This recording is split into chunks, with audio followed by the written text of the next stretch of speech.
kind of a... What's up on our screen? What was that? I'm going to start over. Hey everybody, welcome to the NEPA Scene Podcast, the only live streaming in-person arts and entertainment podcast covering northeastern Pennsylvania, offering a true alternative voice in local media. We're coming to you from the NEPA Scene studio underneath Center City Print in downtown Scranton. I'm Rich Howells, the founder and editor of NEPA Scene, and tonight we're here with Street Ave Blvd, a brand new post-hardcore band from Scranton featuring current and former members of well-known local bands like Dance Hall Devils, Ion Attraction, Silhouette Lies, Kalima and the Garland of Arms, and many more, which we will get into. In their first ever interview, we're introducing this project and finding out how the group came together, looking back on their other bands and how they influenced this one, learning what their upcoming plans are, and much more. We're also exclusively premiering their debut single, Clove, before it hits streaming services tomorrow. So please join our conversation with your questions and comments down below. We'll get to those later on in the show. Before we dive in, I just want to thank our sponsor, Center City Print, who provides the studio space for us. Use promo code NEPA Scene in person or online at Center City Print for 10% off. Center City Print can bring your ideas to life in 3 locations: Scranton, Kingston, and Hazleton. These one-stop shops are locally owned and operated, offering high-quality printed products, copy and custom print services, and design solutions to help you, your small business, your nonprofit, your band, your photography, your art project, or any venture thrive. Visit them now at centercityprint.com and use promo code NEPA Scene online or in person for 10% off.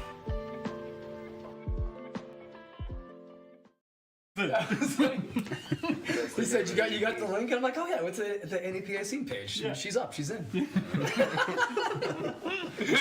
So to start, could you please introduce yourselves and tell us what your position is in the band? How do we want to go? Yeah, which way do you want to go? So I am Nick Savinelli, bass player and backup vocalist for the current project. I am Joe Quincy Terry, and I play guitar, and we all sing a little backup vocals as well.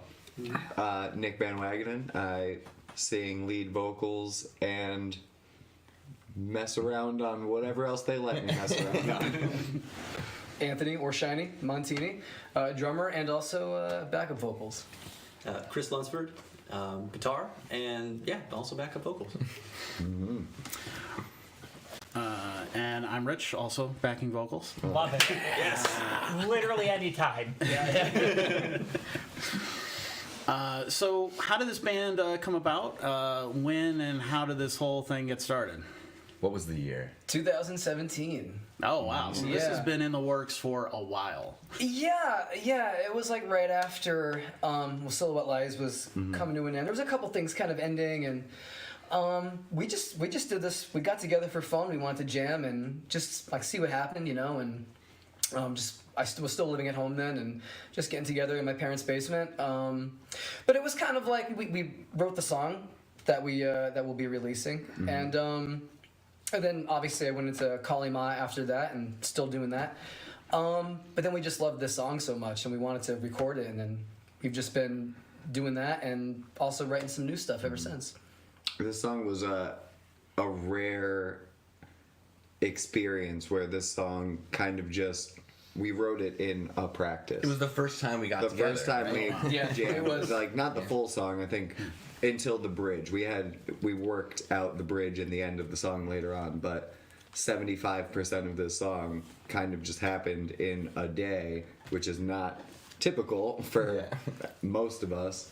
And after sitting on it for a couple years and enjoying the song and kind of just keeping it to ourselves, it was like, let's actually try to record this and see what we can do with it. So that's where we picked up, what, like 2 years ago?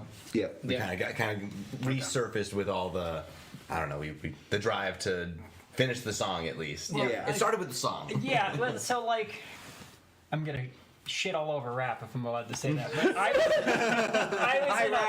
was in a very vengeful mood at the end of Silhouette Lies, because just like how it ended and stuff like that. Like, we're great friends now, and I love the kid to death. But like, I was like, I'm gonna do everything I can to start a band. And I already had Shiny, who's an awesome drummer, my favorite. Like, he's one of my favorite people that I never get to see, and I love him dearly for that. And then, you know, me and Nick have been road dogs ever since we met each other. And Joe was in Eye on Attraction, and we always played together. And he wanted to play guitar, but he would he was playing bass in that band. So like when we got together, it was very organic.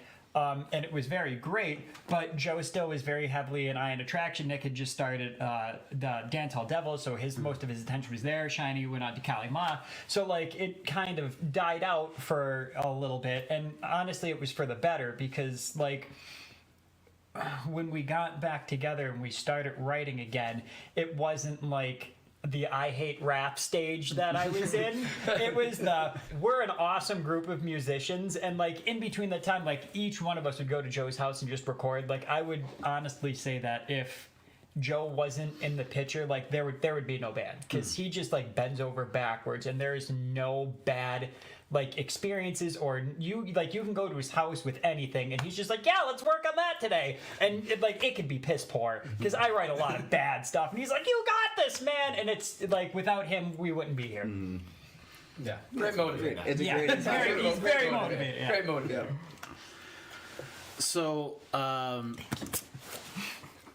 so that I guess somewhat answers my my next thought was, you know, why not continue as Silhouette Lies as an established name? Why start a new project? I guess because of the lineup change there, so to speak. I feel like Silhouette Lies went through.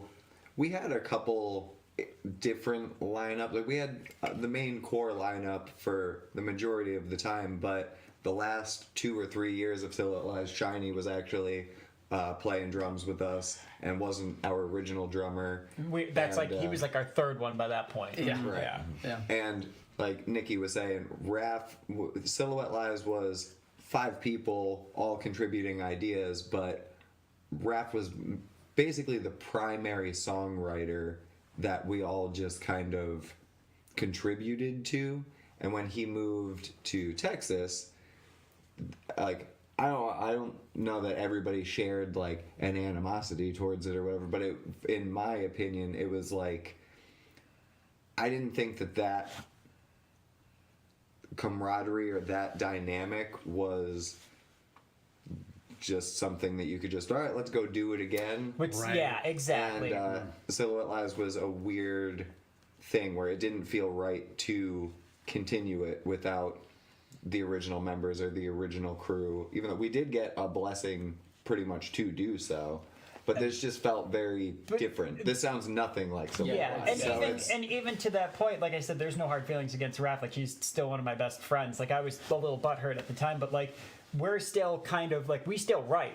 So like, I wouldn't even necessarily say Silhouette Lies is over. It's just like Raph is in Texas now, and like we send each other emails all the time, and like we work on stuff that way. And so like, whenever we can all get together, we're still gonna play shows. It's just getting everybody together, you know. So like, Sure. I you know, like, I don't want to leave that in a negative light. Like, we're still awesome. Yeah. And like I said, there's going to be new stuff coming out with that, but that's far down. We've had 4 farewell shows and 3 reunion shows. Exactly. And we'll just keep riding that train until people stop showing up. I got to see the last reunion show, actually. That was pretty cool, actually. It was a great job. So how did you come into this project? So I'm originally from Albuquerque, New Mexico. I moved out here after I met my wife in 2019, I think. So I've been here about 5 years. And she was the vocalist for Eye on Attraction, the band Joe was in previously.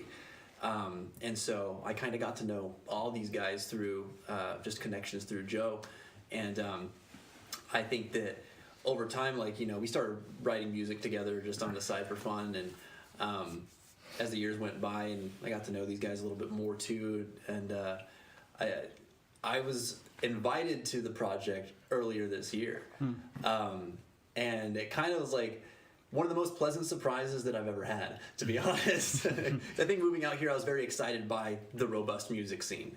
It's different than where I'm from, and everyone's pretty like tight-knit and seems to be very supportive of one another. And it's just kind of like everybody seems to know everybody in the music scene. Yeah. And I was like, that's really, really cool. I have no idea how to get involved in that as like someone from a very different place, you know. Yeah. And so like that kind of thought was always like in the back of my head, like I would like to, you know, start a project out here, or do something with somebody, join a project or something like that. But I never really like took that step. I just started writing more of my own stuff after, you know, being inspired by stuff that we would do with Joe. And so, you know, it was really cool whenever he invited me to the project. He was like, would you be interested in playing in a band? And I remember getting the message, and I was like, yeah, like that'd be awesome. That'd be so cool, actually. And he had actually showed me a recent recording of Clove, the song that we're going to show today. And this was like, he had shown me the recording like, I don't know, maybe a month or two before he made the offer. And so I was like, oh, this is the project that wrote that. I was like, fuck yeah, that's really cool, actually. I was really excited about it. So yeah, I've been with them now for, gosh, about half a year now. I'm surprised to hear you say that it was earlier this year, because it feels like it was so much further before that. It's been a packed year, man. Yeah, it's been a lot. I think it was like the main priority was just us hanging out as friends and writing some songs and seeing what happens, and if other people hear them, cool. If not, we're having a good time. And when the idea of adding a guitarist came up, there's no shortage of great guitarists and great musicians that we're friends with, or that we know, or that we could reach out to. And I think it was more so that we knew that Chris fit our personalities, and we knew that, you know, regardless of what the songs sound like or what, we didn't really know like his playing style or anything. We just knew that he played, but we knew that personality-wise, he fit perfectly in the group, and that was more exciting to us than finding, you know, a virtuoso guitar player to like tie everything together. Right. And he is a great guitarist, so it all worked out in the end. So. Thanks, man. No problem. So with this kind of start and stop sort of thing, how did you end up developing the band's sound and getting it to where it is currently? Was it different at the beginning and then has changed, or is it, you know, a similar through line throughout? Or That's an interesting question, because we started off in a totally different like way of playing, like just making our sounds, because I would usually bring my acoustic guitar to Shiny's, and you had your not an acoustic It was a cocktail kit. Yeah. Just to save room. I didn't want to set up all that shit. Yeah. So we were just kind of like in the circle on the couch there. Yep. Yeah. And that's how that first song came together. And I think at the time we had written 2 or 3 others, or pieces of songs. Like we had gotten together a couple times to work on them, but Clove was the one that really stood out. I'm sure we have a recording of the other ones, but it doesn't. I'm just thinking about too, like in the recording, like the recording of Clove. Like the phone recording, you hear me saying, so the idea for names are Street Ave Blvd, and the first album is called Town City. I think it's a great idea. Town City Metropolis. But it's all, I think we're still honing in on Very much. sound, and even we say we're a post-hardcore band mostly just because that's the biggest umbrella that we can find. Sure. Like this song might be closer to alternative rock or rock, but we're not specifically tying ourselves to any one thing. Like there might be a heavy song in the future, there might be a dancey song in the future. It's just kind of, you know, whatever comes out, and whatever, you know, we jive with in the moment, we'll write. all right, so that begs the inevitable question: how did you pick the name? Yeah. It literally was just a joke at practice. Yeah. We tried to come up with other names. Yeah, and we tried. And it just, I don't know, it just works because it's silly and kind of like fun, just kind of like what we're doing, like we're having fun with this. Yeah. And I was like, it works in a weird way. It rolls off the tongue. Yeah.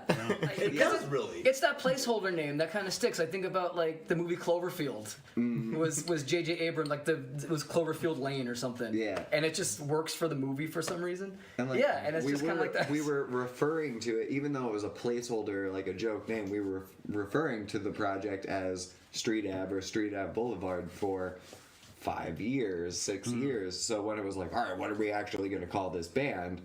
I think everybody thought about it and was just like, we already have a name. Yeah. Street Ave Blvd. Fuck it. This is great because this is actually a question that I've had for But I don't remember how the joke came up. It was just it was like we were just thinking about dumb names, and The same way you name songs before they're done. You Yeah. name them, silly, ridiculous names. And There are an inordinate amount of bands that have Street, Avenue, or Boulevard Yeah. in their Right. names in general. So Yeah. I figured that's all three. just covered the whole. Awesome. So then, how has the songwriting process been as more people have come in, and like where are we at now? Do we have like an album's worth of stuff? Do we have an EP's worth of stuff, or where are we at? All right, so there were a couple questions there that are really good that we should make sure we hit all that. Yeah. we have Clove. We have No, we have. well, it's, So we have a little more. it's actually funny because we're currently writing our next song out of the other songs that we have, and We have plenty of ideas. Yeah, Yeah. well, when Chris joined, like he added a whole second guitar part to it, and like the song went from awesome to oh my god. Like I was just blown away by the stuff that he brought in. He continues to bring in. It's just like it's so solid. Like it's just like you are just like on point, and it's amazing, and I love it so the much. styles just mesh really Yeah. well. And there's like a good assembly line of songs. There's like the ones that are done, the ones that are almost done, to like the ideas that are in pieces. So it's like everything's just getting their turn to be finished. Yeah, I would comfortably say we have probably an EP's worth. It's not all recorded yet, but like we did this one. The next one's going to be done fairly soon. I'm going Yeah. to say within the next 2 or 3 months we'll be done with that, and we'll be working on the next at least Couple, 3 that we have. So like it's building pretty quickly. It's actually a lot quicker than I thought was going to happen. I mean, now that we have Chris, because like when we the four of us started this, like our intentions weren't necessarily to play it out, but that was in the back of our heads. And so like when Clove was done, it's like, okay, well if we were to play this somewhere, how would we do all of the stuff that we do? Is it going to be a backing track? Are we going to get another guitarist? Is it going to be this? It's going to be that? And like, as much as backing tracks are cool, having another member is so much cooler. Yeah. You know? I really like the idea for this band that like we're making all the sounds that are Yeah, coming, yeah. which is I've cool. always appreciated, like, absolutely nothing against backing tracks or accompaniment or like anything like that, but I love the idea of being able to replicate what we're recording live. Yeah. And not having a time frame on it, I feel like helps too. And now it's going to be a little bit more accelerated, especially if people dig the song. But I think an EP is probably where we'll end up going, and then trying to set up some sort of a live show or a live set. We have a couple cover ideas in the works too that maybe we'll try out. But We shouldn't say what the cover is. no, Yeah. secrets. If I could comment on Chris as the guitarist a bit, being like the primary guitarist in the band before we brought Chris in. I knew Chris before that. I played a bunch of. We wrote a bunch together. Like we have a practice of like him coming over, and I guess a lot of people come over and like to write with me, which I enjoy too. I love. That's my passion, is writing music. But Chris has been writing with me a lot, so I know his abilities as a guitarist, and I think you at least at first identified as like.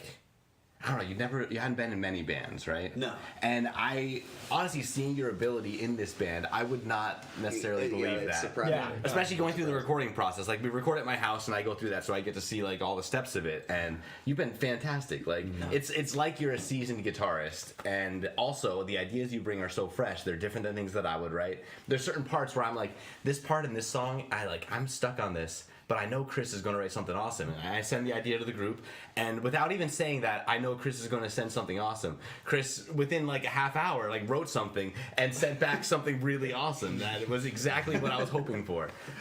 So he's just been constantly surpassing my expectations. I think all of our expectations. Yeah, Definitely. Because we were very nervous about bringing in the guitarist in the beginning. We had a lot of conversations about that because it's a whole nother member in the dynamic. It could change up a bunch of things, but.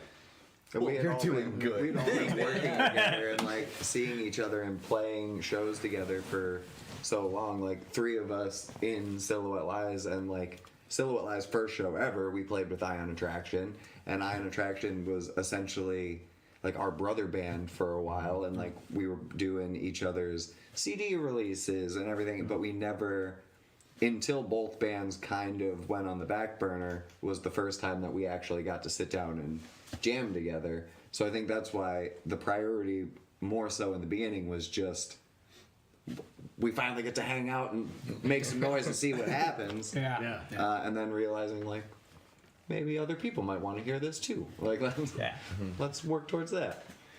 Well, to comment on your question earlier too about the writing process, that's kind of been like for us. Like as flattering as it is to hear everybody like comment on my abilities, which is really, really nice because again I haven't been in many projects before. I just sort of play in my apartment, you know, and I like to write stuff, and I've always had a passion for writing.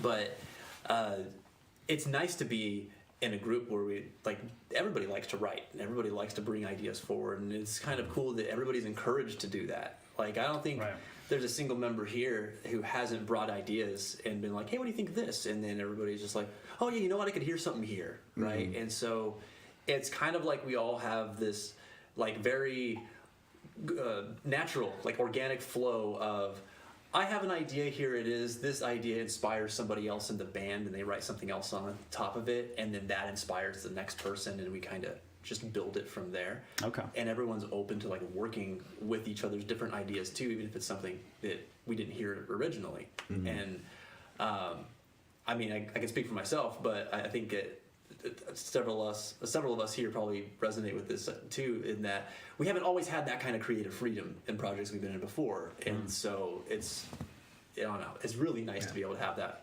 Especially it's been a focus in this project, which I think is really important for all of us. Yeah. Like there's no timelines that we're not comfortable with. There, like everything's relaxed, everything's. And like they were saying, there's no bad ideas, which is super cool because like out of like the songs that we don't have written yet but are written, like I would love to say span the gamut from like almost an R&B song to a really heavy song. You know, like we just bring in different stuff, and it's just like whatever pings off of each other is how it ends up sounding when it comes out, and we're proud of every one of them. Sometimes I'll just like have an idea. Like earlier this week, I think there was something on guitar, a riff or something, and I sent it to the group, and they're like, "Oh, that's a cool idea. Let's check it out at some point." I was excited about it. I was really excited. It was very raw, but that means it has the potential to go anywhere. So like, we'll see where we take it. Does that make it easier then to do like a home studio sort of recording with this project, because you guys are all kind of in the same room together? You can do that kind of stuff, or work on it separately and then kind of share the files and that sort of thing. I know some people prefer like going to the studio and doing that aspect of it. Do you kind of prefer doing this? For me, I definitely prefer this. I don't know. Do you guys feel? Oh yeah, absolutely. Well, I also feel like it's like a hybrid, because like we get together, I'm gonna say like 2 times a month maybe, physically, but like every week we're sending stuff, if it's not every other day, it's like one of us will be sitting home just dicking around. It's like, oh, this is awesome, and we'll just plop it in the chat, and it's like, oh, cool. And then like when we get together, it's like, well, let's go over all the stuff that we have, and then like dig on whatever's making the most progress. Yes. So I also think it's really cool with this project specifically that like everybody has their role, but we're not tied to that role. Like, exactly. I might go over Joe's and he'll be like, oh, do you want to hear what me and Nikki worked on last week? He's like, Nikki laid down a vocal melody idea. It's like, okay, cool. Or like I might lay down a bass line idea. And it's like not a single person in the band is like, that's my job. Exactly. You can't do that. And that's really nice too. Yeah. Because And just from my perspective, like, I've always been the one that writes the lyrics and writes the vocal melodies, but it's a very torturous process. I'm not a fast lyric writer. I obsess over it. It takes me forever. And once I'm done, I'm happy with the finished product, but it's very nice to have somebody else be like, I have an idea. It's like, okay, I want to hear it, you know? And I actually wouldn't be surprised if, like, when the playing out stage happens, which is going to be soon, if you wouldn't see, like, us switch instruments.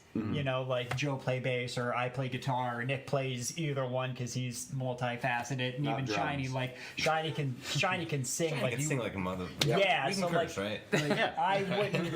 You'll hear us call it Shiny Harmony on Clove. Yeah, so Yeah. it's like you're gonna see that, which is super cool because like we all just, like I said, we all just enjoy the music so much that it doesn't matter who's playing it. That's the nice thing too, is it's the hang too. It's not even just like Yeah. we're more friends than a band too. You know, I mean, we actually, that was actually the original name. I remember actually calling it Friends Band at one point. Yeah, I think there was a whole chat dedicated. Yeah, it to was called Friends Band. And the thing is too, like, we're in Joe's basement, we're hanging out, and if we have an idea, we're just like, hey, do you want to record it? And we just go right there. So it's like, it's a hangout and it's a practice, or it's just like a jam session or whatever we're doing. I mean, Joe has Friendsgiving parties around Thanksgiving all the time. And we always record like a silly song, and then we'll like cover a song and make it funny. So we're always just like recording and coming up with like just dumb ideas or ideas that are actually cool. So it's just, you know, we're there, we're in the basement, we're hanging out. If we have an idea, everything's right there to just demo it right then and there.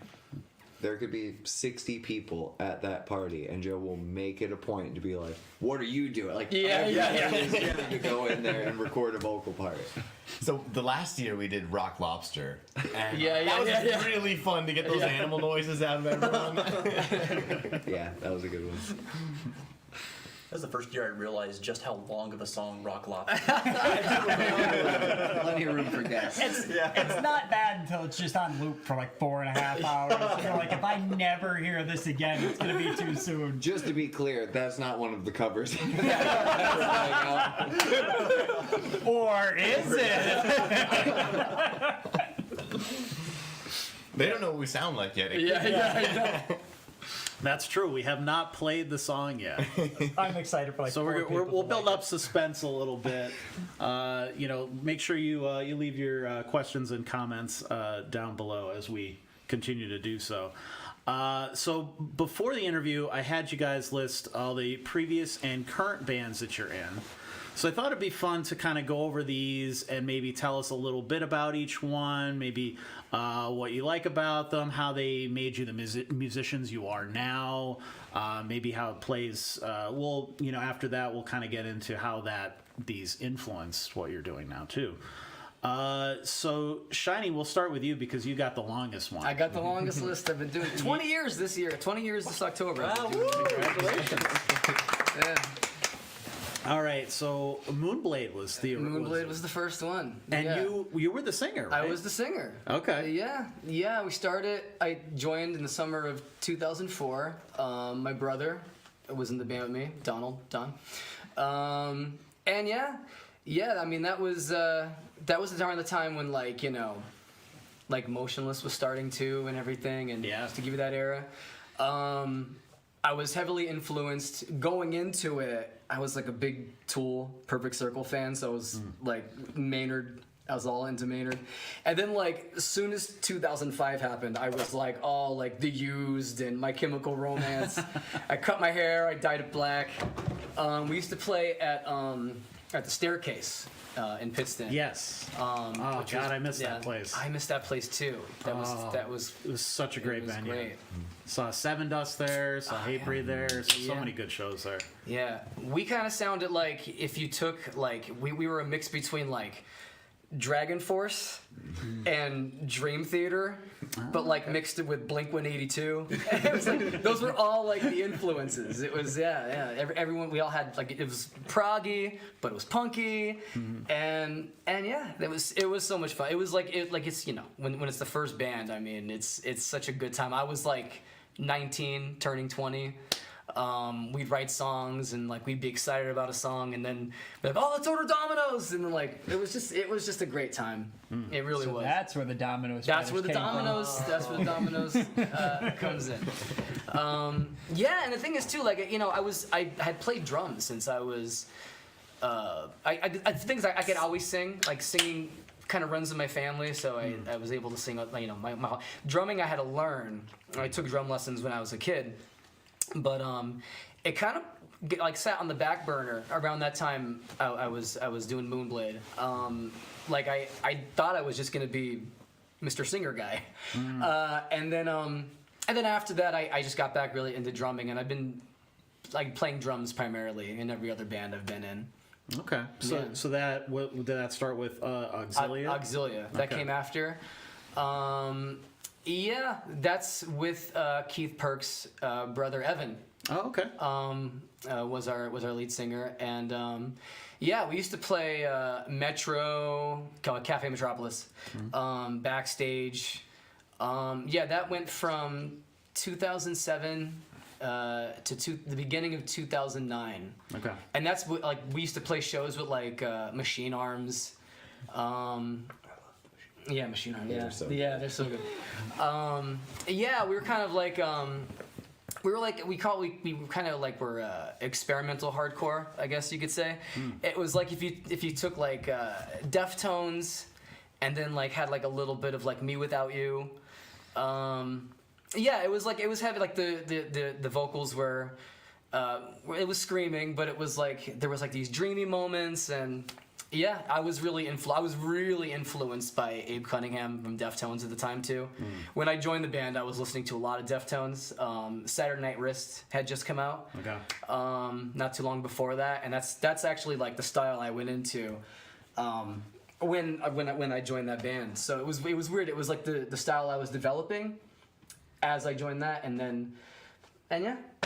Moving on to the next one. The way. The way was actually that's when I met. That's when most of us met each other. Yeah. The way, yeah. The way was with Chuck Silsby and Jansen Harris, great musician, one of my best friends.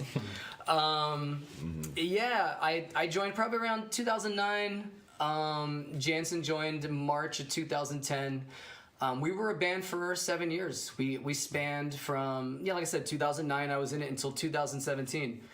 I think the last show we played was actually at the V-Spot, right around the time the V-Spot got the stage. Oh, wow. Yeah, and we were kind of like, we were a three-piece, kind of sludgy but proggy. I guess if you took like Nirvana meets like Tool, you know. That was honestly some of the best days of my life too. Like that was such a really good time. Like I said, we all played shows together over the years. New Penny, Irish Wolf. We all went out to State College together. We all went out to State College together. Yeah, that was like, it was a band, it was a party, it was such a good time, and yeah, it's kind of like that was like the door into the modern time of the scene that we're in now, and everybody that I've met, and you know, ever since. Yeah, and a lot of the other projects I had been in after that was kind of like alongside The Way too. So The Way was always there for that span of time too. N-World, I had joined for a short time with my guitar player in Moonblade was actually also our guitar player in N-World too. Okay. I played bass in that band. Oh, all right. Which was the first time I ever and only played bass in a band. But it was like, you know, it was industrial. It was really simple, just straightforward kind of things I could easily learn and play. And that was only like a year. We had more covers than originals. We had some originals, but again, it's kind of the same venues. New Penny, I think we did like an Old Time Charlie show. There was a couple places around the area we played, but it was a short-lived, fun thing. Yeah, and then Harlot came after. Harlot, we were kind of like like a space folk indie kind of thing. It was with Amanda Malia and Renan Davidson. And I did see that project. yeah. I wasn't sure. I did. yeah. I remember it. I remember that. Yeah, That was really cool. Yeah, we kind of expanded a little bit, and we had other members like Katie Kelly after that. But yeah, that was a lot of fun too. That was I joined in 2013, and we stopped in 2015 when Renan moved to Portland, Oregon. But yeah, that was a lot of fun. We used to practice and play at the Rattler in Piston when that was a thing. That was a cool spot. Yeah. What else I got? Umbriel. Yeah. Umbriel, that was with Grant Williams, Erica Whittle, and Katie Kelly. Yeah, that was a fun little side project. That was a side project for all of us. That's when I learned what Google Calendar was, because we all needed it. We all needed it to keep an eye on each other's schedules. Yeah. And that was more of a hangout than a band. I mean, we did more hanging out and talking than actually practicing. But it was that was such a blast. That was a lot of fun. I think the first thing we played was The Other Side. I think we debuted at The Other Side. We did a couple shows here and there. Did the open mic a bunch of times. We did when you guys used to be at Thirsties. Yeah. I met my wife at an Umbriel show. Okay. And a Silhouette Live show. Not the first time, but like Yeah. we hit it off. Yeah. Oh, nice. Susquehanna Tavern, yeah. Yeah, I guess I could say this now too because they're married, but we would listen to Grant pine over Abby at practice all the time. We were like, look, you gotta ask. Just ask. Do it! Just do it already! Just do it already. Dude, Yeah, we he were like, did. yeah. And now look at them. If anything good came from Umbriel, it was that Grant found the love of his life. So, yeah. United by bass. And united by bass. Yeah. They played bass together at the wedding. It was so Oh, that's cute. So that brings us up to then Kali Ma and Silhouette Lies, obviously. Yeah, Silhouette Lies. I joined right at it was actually the last year of the band. Yeah. Truthfully, Last I joined. full year, yeah. I joined in 2015, and then it ended kind of like September of 2016. But that was such a lot of fun too. It really was, Yeah, though. it really was. Like, it really was. I played with a couple of drummers in my span, and Sean is my Oh, favorite. jeez. It really is. Like, you are the coolest guy I'll Oh. ever get to see. I think too, like with each project I was in, I learned a little bit more. You Sure. know. But yeah, and then Kali Ma still in, and I think I'm gonna put this out there now because we haven't said anything yet, but we do have a single coming too, which I think we're gonna drop. I know, put it on blast. Hell yeah. We want to release it on November 3rd, which is Jamie's birthday. It's called Nice. The Birds and the Beings. We played it live a couple times, but yeah, that's the Kali Ma news.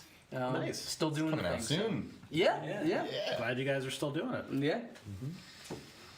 All That's right. it. So That's it. That was a lot. Yeah. Do we have any time left? Like, Jesus Christ! that's all we have. Join us next time! My mouth was getting dry and everything. All right, we'll go to a shorter list. We got Nikki. Fantastic. All right. Do you want me to just start, or you yeah, gonna list go ahead. everybody else's short list? Yeah, no, go All ahead. right. So I started playing bass in a band called Drop the Lowest, where the circle of friends that I was hanging out with, it was all their older brothers and sisters that were learning how to play instruments, and I was like, I want to do that. Like, fuck whatever's going on here.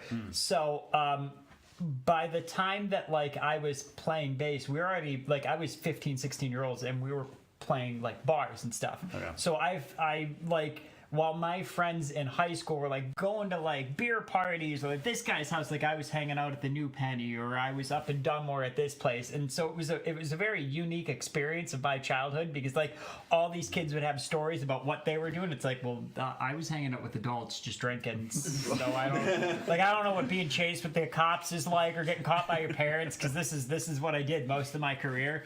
And I started that project with Jon Snow, who's got like that cover East band Coast. experience. Yes. And so like I'm super tribute proud of him. collective. Yeah, it's amazing what he's doing. But so I started that with him, and the problem is I was very immature, right? And so the band was like, this kid isn't gonna cut it, and they got rid of me after a couple of months, which I was an asshole when I was young, so like I get it, I'm an asshole now. But so they disbanded, and then they got back together we had a female vocalist, and so like we got back together without the female vocalist a couple of years later as One Red X, and we like I thought I was the best band in the world, right? Like I was riding on cloud 9. I had like my closest friends with me. We were writing awesome music. We were playing with so many cool like metal bands from around the area, playing the V Spot, the Penny. I mean, we were also traveling a lot too. I can't name all the places, but like I just assumed I was a rock star, right? Like this was the highest I was gonna get. And it was an awesome experience. And with that, like I learned the recording process with them, playing to a click, like dialing in my tone, what I wanted my sound to sound like. And I'll never, like I'll always have like that soft spot in my heart for that band, because like I wouldn't be the person I am without doing all that with them. That being said, I was dating a girl at the time that was working Raph in Silhouette Lies, and she was like, you should come check out this guy. And like me and Raph went to elementary school together, and even Eric, we went to elementary school together, and like right up to high school, he went to Scranton and I went to West. So like we always knew each other, and she took me out to one of his bands, and I was just like whatever. Like I'm in the coolest band in the world, so I don't care what these peons are doing. And then I saw Silhouette Lies, right? And that day, I made it a point to join that band.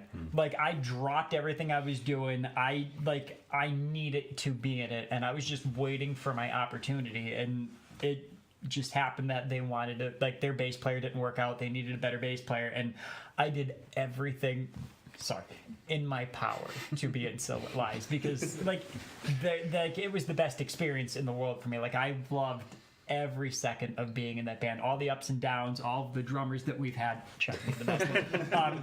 It was just an awesome experience.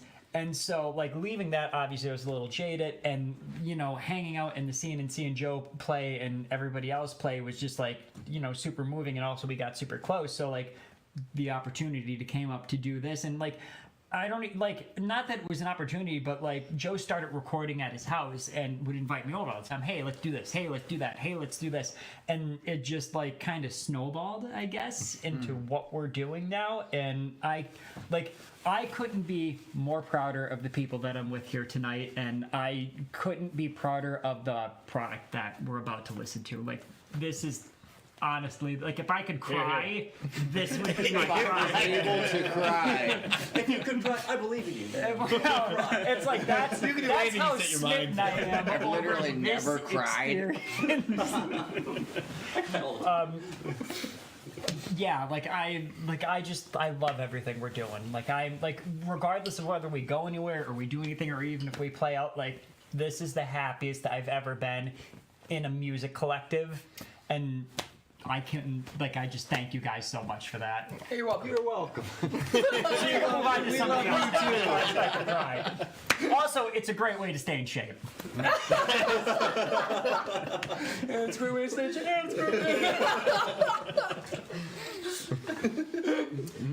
So Nick, Yes. you have obviously Silhouette Lies. Anything you want to say about that? Yeah, so I started in I've always been into music, and I always knew that that's what I wanted to do. Both of my parents were music fans, if not musically inclined themselves, and I always knew that that's what I wanted to do. And even when I got accepted into a couple different colleges, it was like, I'm going to start a band instead. And I had like a high school band that we did a talent show, and that was the first time I ever stepped on stage, and all of my friends and teachers at that point weren't even positive that I could talk. So going out on stage and singing a song, regardless of if it was good or bad, was a huge thing. And that's when I realized, like, no, this is what I want to do. And straight out of high school, I had already known Raph through a mutual friend, even though we didn't go to school together. And me, Raph, Eric, and our original drummer Dave started Silhouette Lies in 2010, and by mid 2011 we had Nikki. We were playing regular shows with like a lot of good local bands, including Ion Attraction and others, and we learned so much about like just playing music, writing music, and some way, somehow, 10 years later, people still talk about the 12 songs that we fucking wrote 10 years ago. And that's Humbling. yeah, it is. It's nothing really that is. we ever expected, and other people hold that band in as high of a regard as we do, and it's consistently mind-blowing. And like, we knew that we were having a good time, and we knew that we were making some really cool connections, but it was something really, really special, and we all learned a lot from it. And then when Silhouette Lies disbanded, I kind of went for a couple years not really sure. I knew I wanted to start something else or be in something else, but I didn't know what it was. And the opportunity came up to audition for Dancehall Devils, who were a local cover band. They were already around for 2 years at that point. And I wasn't even sure if I could. I had never done anything more than, an hour set where I'm screaming half of it and singing the other half of it, and then going for 3 days without even being able to speak. So I didn't think I would be able to sing 45 pop punk, emo, punk songs in a night. And much the same way that Silhouette happened, once me and the dancehall dudes started actually like growing together and playing more and more shows and jamming together, we became a very tight band. But more importantly than that, like, we love going to practice. Like, I love going to Dancehall Devils practice just because all of us, we take it seriously enough to be a tight band, but not serious at all. Like, we have so much fun. Like, we take the piss out of everything, and in certain ways, like, a lot like Silhouette Lies, people keep on turning up. And like, now Dancehall Devils has been going for almost a decade, and more people keep on showing up to listen to us sing fucking Taking Back Sunday. And it's like, I don't know why, but it's fun, and I'm really happy you guys are here, and I'm enjoying every second of it. But it's definitely nice to get back into writing original stuff and trying to scratch that itch, because Dancehall Devils is bigger and better than any of us in the band thought it ever could be, but the only thing it's lacking is our own songs or our own, compositions. So I feel like it's nice to finally get back to that point. But yeah, that's pretty much it. And you might have a new project coming up as well. A little, I'm assuming by the name, a cover type project. Yes. So hope 2025 Wing Night soundtrack will take flight, and that is me, John Hazoski, and Dan Rosler, all current members of Dancehall Devils. Dan Rosler, also S. Dakota, A Fire with Friends. John Hazoski, A Fire with Friends, University Drive. John might be the only one I know that has a longer list than Shiny. John Hazoski has been in every band ever. Single original band. Every band every ever. band out of NEPA. Regardless if we want them. But yeah, we're starting to do an acoustic trio where we can kind of play songs that dance hall really doesn't. Like, we've been dipping into Oasis, Pixies, a lot more like alternative kind of stuff, and then going back and doing some 70s, 80s alternative. And again, that's just kind of us meeting up and having fun too. But if we can go to a local bar on a Wednesday and play those songs for people and break even, we'll be pretty happy about it. So hopefully 2025 you can start expecting that. Nice. All right, so Chris, you had mentioned you only had a one band before this, so let's talk about them. Distortion of Time. Now, was that a band out from where you're from? Yeah, out from Albuquerque, New Mexico. It was a project that was started by a good friend of mine, Tyler Gutierrez, and he and another friend of mine, Miles Martin, played in that band together for a couple years. And we had, different drummers and second guitarists that would come in and out, depending on what we were doing with the project. But I sang in that, and Wow, I didn't know that.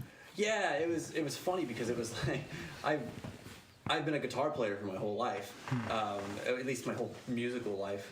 I started playing when I was 14, but I've always been interested in singing.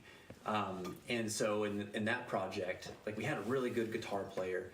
I couldn't play and sing at the same time, so I was like, well, we need vocals, and the band leader at the time was Tyler, and he had a bunch of material written already, had words and lyrics written out, and storylines.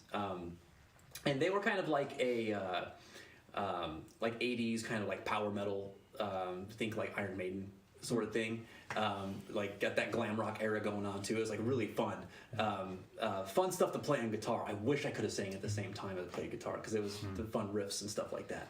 But I elected to be the vocalist, which was the first time I had ever done that, and I was not very confident in my singing abilities at all. But we did well enough to play a few shows and stuff, and that was a lot of fun. I had a really good time with that project. And so, I grew up like listening to like a lot of different things. I mean, my mom was really heavily into hip hop and R&B, but also was really into like the old 80s rock scene too. And so was my grandma. So like I knew about like Iron Maiden and Def Leppard and Led Zeppelin and all them through my mom and my grandpa and my grandma. And so when I got into playing guitar, like Led Zeppelin was my favorite band. I was really into Dragon Force for a while. Okay. And then like Eric Clapton, Joe Satriani, and like those were big influences of mine at the time too. I think I found Metallica, and then that was like, oh, these guys are like it for me. Like, as a guitar player, I was like, I love everything that they do on the guitar. It's just really fun to play. Yeah. And so it was around that time, and I was in high school, man. I was like 16 at that time. And that was when I was like, I would love to try to sing too. And so by the time that I joined Distortion of Time, I think I had the idea of singing for like, I don't know, 3 or 4 years. And that was the first time I really tried to take it seriously and do it. And I think it went all right. I had a good time with them. But we were like, I think the things that I learned the most in that band was how to play together in the same room. Because before then, like, I had dreams of being in a band and like making it big, and that being like the career that I was gonna go down. And so I was really excited that I had met a couple of other passionate guys that really had that same dream too. But we didn't really know what we were doing in a lot of ways. But what we did always try to do was like lock in the live experience really well. And so I learned a lot about how to play together and stay in time and like pick up on cues from each other and stuff like that. We didn't do much recording in the studio. I think at the time I had like an M audio interface, and I was like trying to record stuff in my bedroom, and my mom had gotten that for me, and that was really, really cool. But that's when I started to really like grow to love songwriting. And I did a lot of that on the side, and I realized like that's what I like to do the most is like write music. As fun as it was to play, I loved sitting down and just like writing new stuff. And that was probably like, if I had to say like one negative, it was probably like the one setback in Distortion of Time was that like there was already such a laundry list of material written in that project that it was mostly let's learn the material and then let's go play it. You know, there wasn't really a lot of room to write in that. And then, you know, as time went by, we kind of like separated from the project. But that's really the main band that I have been in was that. And it was fun, man. Like it definitely like appealed to a lot of like my roots when I was learning to play guitar. I mean, I think one of my first songs I ever learned was the Dance of the Dead by Iron Maiden. Because I just really liked that riff, you know? Yeah. So it was cool to be a part of a project that was like heavily influenced by Iron Maiden at the time. And then now it's like, I've still mostly gone from that project to, before I came into Street Ave Blvd, just doing my own stuff and just playing by myself and writing stuff, and then like other people would show me some things that they were doing sometimes, and every once in a while I'd be like, you want to collab? And we'd try to do something, and that was like kind of keeping me in the music space. But I've always just had a passion for writing music. It's been really, really fun, and coming into this group has just been awesome because there's so much potential to write all the time, and when we get together we just hang out and have fun, and somebody has an idea and we go, cool, let's try to run with that and see what happens. Nice. Yeah. Finding more potential all the time because I'm an obnoxious Iron Maiden fan, and I just learned this about you. Get ready. learned this whole backstory. Harmonizing guitars, let's go. Let's do it. Work on your triplets. There you go. So, Joe, you have the second longest list. Hi. Yay. So it starts with distinct intentions. Do you mind if I pee while you do this? Yeah, can I pee after you? Is that something he can do? I can. I didn't know I can leave. Well, only one person can leave at a time, though. You can't leave yet. Don't leave me alone on this couch. So it starts with distinct intentions. And that was a project that started with me and my brother, who I convinced to get a set of drums so he could play with me when I was playing guitar. And boy, did he excel at that. And that was such a fun project. I learned so much. I think he learned a lot, too. Just about music in general, and we weren't really a part of the scene at that point because we just really wrote in my bedroom. Our bedroom. It was our bedroom. It wasn't just my bedroom. And Always up, Cell, never down, Cell. yeah, It's the whole house. learned so much about music. We wrote a bunch of songs. There's two projects that are kind of like the same. They're Distinct Intentions and then No Such Loyalty. Okay. We're both projects with my brother and neat my name. really good friend Ed Stone, who is the reason I picked up a guitar in the first place. He moved to the same school that I was in 7th grade, and we were on the same bus, and we sat next to each other, and he said, hey, my dad just got me a guitar, and you should get a guitar too, and we'll be in a band one day. And I was like, wow, that sounds cool. All right, I'm going to look into guitars and buy a guitar. It was the first big purchase I'd ever made. It was a $110 purchase of a Behringer electric guitar and amp. It was super crappy, but gosh, did it start my journey. And that kind of took us through Distinct Intentions, which we played. You played Cafe Metro. I also played Cafe Metro with Distinct Intentions way back then before they closed. Couple other places. We played some shows. We learned a lot, and then we just kind of stopped. We moved on to No Such Loyalty. Just new projects, slightly different members. Played the same style of music, pop punk, alt-ish, and then we kept going. Stopped No Such Loyalty when Ion Attraction started. I met those guys in college, and whenever I think of like bands that I've been in, obviously Ion Attraction for me is the first one that comes to mind. That's like, I think the band that has had the most impact on me as a person and on my musical development. Being with musicians as talented as Andrew Merkel and Michael Trachetta has been such an experience for me. I've learned so much from them the entire time we've been together since 2010. What year is it? 2024? Sure. It's been 14 years. It's almost over. 14 years of learning from them and being inspired with them and writing with them, and that's been an incredible experience. We've had a bunch of great successes, and so much that I'm proud of with that band. You guys toured. We toured with All That Remains, Adelita's Way, Vera Union, a couple others. I've had so many great experiences that I treasure, from some of those experiences. I could talk about that for way too long, though. I don't want to sinkhole into that. What else did I mention? What other bands have I been in? You have the new project. So you have your solo project. Oh, Joe Quincy. Yeah. That started in 2021. After the year before that, I've been writing music for a long time. Like I think it was 2013, 2014 when I got a computer that could actually record music, and I started learning how to do all of that. So by 2020, I had a bunch of music that I had written, and then something terrible happened. I updated my Mac computer, and it lost all my files. Oh, It probably comes back to something that I did that I'm not sure what it was. Yeah. But I messed something up and lost every original music file. So all I had was these MP3s that I had bounced out. So I decided to just. Most of those songs I didn't want to come back to, but there were a lot of them I was really proud of, and I still wanted to release them. So I decided at that point I needed to make a decision, and these songs are now officially finished, and I'm going to start releasing them. And I did that for like every week throughout the year until October of that year, I think. So there's a lot of weeks. There's a lot of songs online. Yeah. Yeah. That was very cathartic for me, finally releasing that music that I've been sitting on for so long. Yeah. So I'm very happy about that. And eventually in the future, I might come back and release more things under that title of Joe Quincy. But for now, I'm pretty content on that, where it's at. And then, was there anything else I mentioned? Variant Season. Variant Season. I'm primarily a recording and writing member with that band, playing bass. There have been a couple times I played shows with them. I love those guys. They're all such talented musicians as well. I love being able to contribute to that project. In the way that I do, specifically on bass.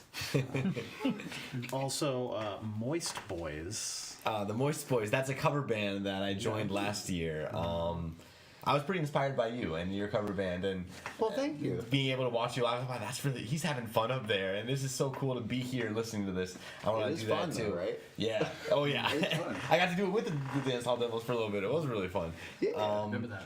And Kyle Kowaleski, my good friend, plays guitar and sings really, really well. I love the guy. He invited me to come join his cover project, and I was like, heck yeah. And we just had our first show like a month or two ago. Okay. Our next show will be in January. I should have checked what the date was before coming in, but I don't know what. Awesome menu. Yes. Minor details. Yeah. And then Silver Good, is that the new project? The one you haven't mentioned yet? Yes, I have not mentioned it at all. Our first single, Street Ave Blvd, our single is releasing tomorrow. Tomorrow. 25. Midnight. Midnight. And then that project's a project I'm in with Daniel Esposito, a friend from New Jersey that I met when I was in Iron Attraction.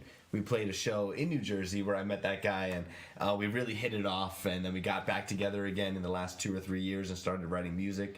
We have a bunch of songs. We have like 12, actually that's probably underselling it. There's probably like 16, 17 song ideas that we're working on, but there's 2 that'll be coming out on Halloween.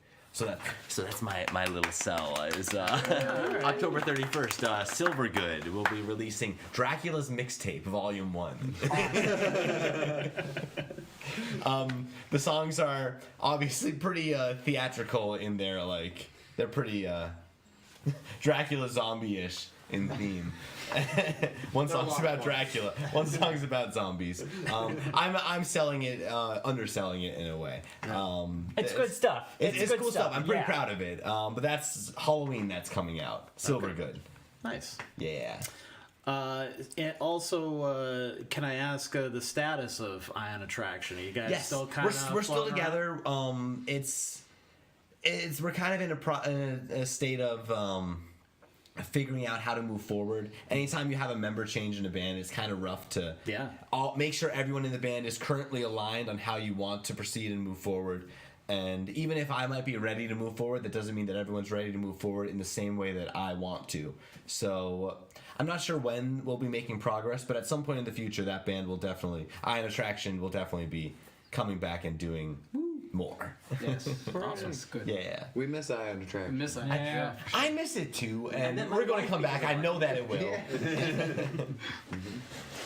So, the general question then, after going through all these, how have all of these kinds of experiences and these sounds and all that played into what you're doing with this project? I think, like, just speaking for myself, I've learned so much from the different bands that I've been in that I think it shows us what's important and what's not so important in this band. And what's important is everybody hanging out and having a good time and hopefully writing some cool songs. But we're all, we're not in our young 20s anymore. We're not trying to be on the cover of Hit Parade or magazine anymore. We're not trying to play festivals in Europe. We're just, we're kind of... Take it as it comes. We're kind of into the idea now that we're pushing 40 and we're still writing songs and having fun with it, and that's fine. And, I think with some of our other bands, for better or for worse, we took them too seriously in certain regards, and we're not really interested in, we're serious about hanging out and writing songs, but not in a way where there's any pressure or anything like that. We're just taking it as it comes. Yeah, it's not like we need to get this out because we want to do this and we want to do that. It's just like as soon as this stops being fun, it's not going to be a thing it'll anymore. change. Yeah, and so we're all still having just a ball with it. I love getting together with these guys, but so my experience would have to be once Silhouette disbanded and I started hanging out with Joe more, learning how the studio works, how Joe records, and just what my bass tone is gonna sound like, what I sound like when I record vocals has come so far. Because if you listen to this song 1.0 when Joe recorded it to now when it's done, Joe has come so far as a studio person. I don't know what you'd call that.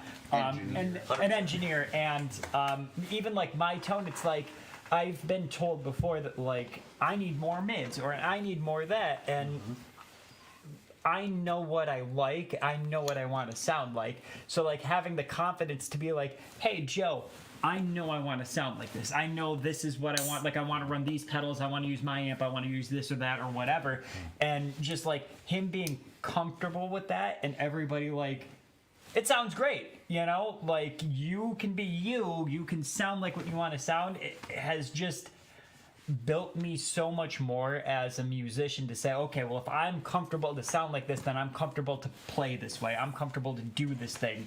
And I couldn't be prouder of it. From my perspective, just with your playing, and I feel like all of us recognize this in each other, but Nicky was a person where from the time he joined Silhouette Lies, he added experience, he added a lot of things that Silhouette Lies was missing.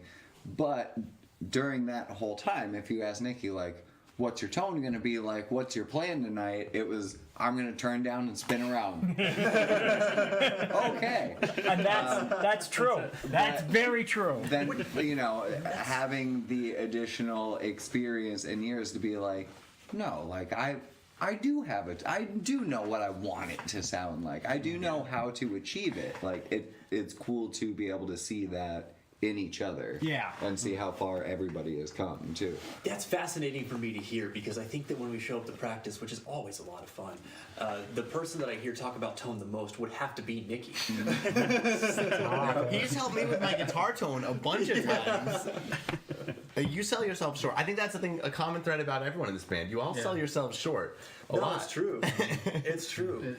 Which is kind of empowering in a way too, because everyone I'm seeing all this potential that everyone has, and they see themselves down here, but I see them way up here. It's gosh, these guys are talented.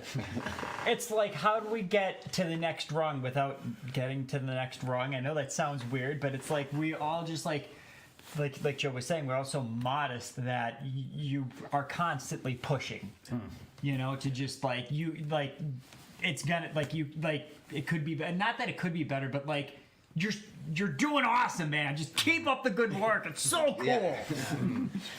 Yeah, it's like whenever you have that moment where you're writing something and you think that like, oh, you know what, this is a little like overambitious, or this is a little like too expressive, or maybe it's not really gonna fit the vibe or whatever. Like you might be expecting to get met with like, oh, you shouldn't do that, you know, or something, because maybe that's what you're telling yourself. But like for sure, someone in the band is going to go, no, keep exploring that idea. Like, what is that going to sound like, you know? And that's super encouraging, you know, and it's nice. I feel like that everybody here is like really, really good at lifting each other up.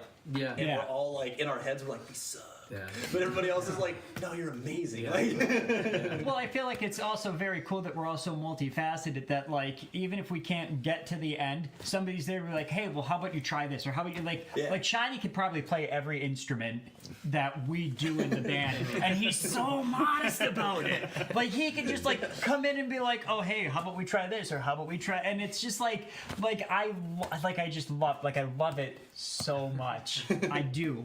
It's great. That's it. Jeez. So you're a rock band, but you're not full of the rock star attitude. Yeah.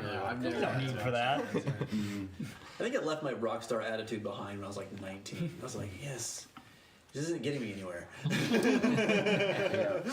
As everyone should, but you know, as we know, Jane's addiction, some people will just never leave that attitude behind, unfortunately. Yeah. Kiss. Yeah. Don't get me wrong, showmanship is a thing. I think it's great. And I love to go see a band that like goes up there and just owns the energy that they have. Yeah, You know, it's a lot of fun. Yeah. But there's a difference between putting on a good show and being pompous. You know. Yeah, for sure. That's actually funny because Kiss is probably one of my next biggest influences. I Yeah, would our say. collective Like, influences. if it wasn't for Gene Simmons, I wouldn't be a bass player because you watch that show and it's like, how do I not want to do this? But I totally get the backstory behind it, you know? It's a separate the art from the artist kind of thing. Yes, You just, exactly. like, Yeah. I think you have to do that with most music, really. Yeah. Because there's just so, you know, the more, especially when you live the lives that some of these people do for decades doing all this crazy stuff, you're going to find something in their backstory, whether it's in their biography or not, or something they said in an interview or something like that. People, I think, focus way too much on like one, I found that one reason, now I don't have to like this person, Yeah. now I hate them forever. And it's like, no person is a monolith, and they should not be judged by one specific thing or a certain attitude or whatever. Like, people ask me, you know, about doing, you know, this for 14 years now, and you know, interviewing bands and stuff, and they're like, oh yeah, you guys you probably meet a bunch of, you know, people with these attitudes and whatever. And I'm like, I like to hear from all kinds of people. Like, if it was everybody was just one way, then it'd just be the same interview over and over Yep. again.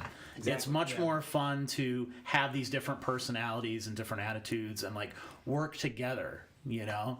Like, I came from a workplace when I was in newspapers where they didn't really value the individual as a person and what they could bring to the table. It was very much a, you know, you do your, you know, shut up and do your job and you know, put your head down and whatever. And everybody was rewarded with layoffs for that.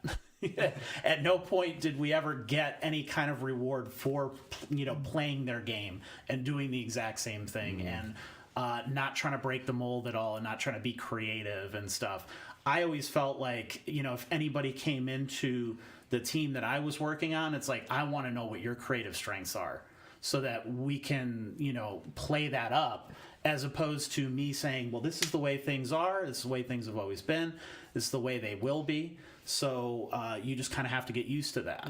And then nobody gets along and everybody hates each other. You know, it's like a co-working relationship in the same way that, you know, a band can be. Yeah, I'm sorry.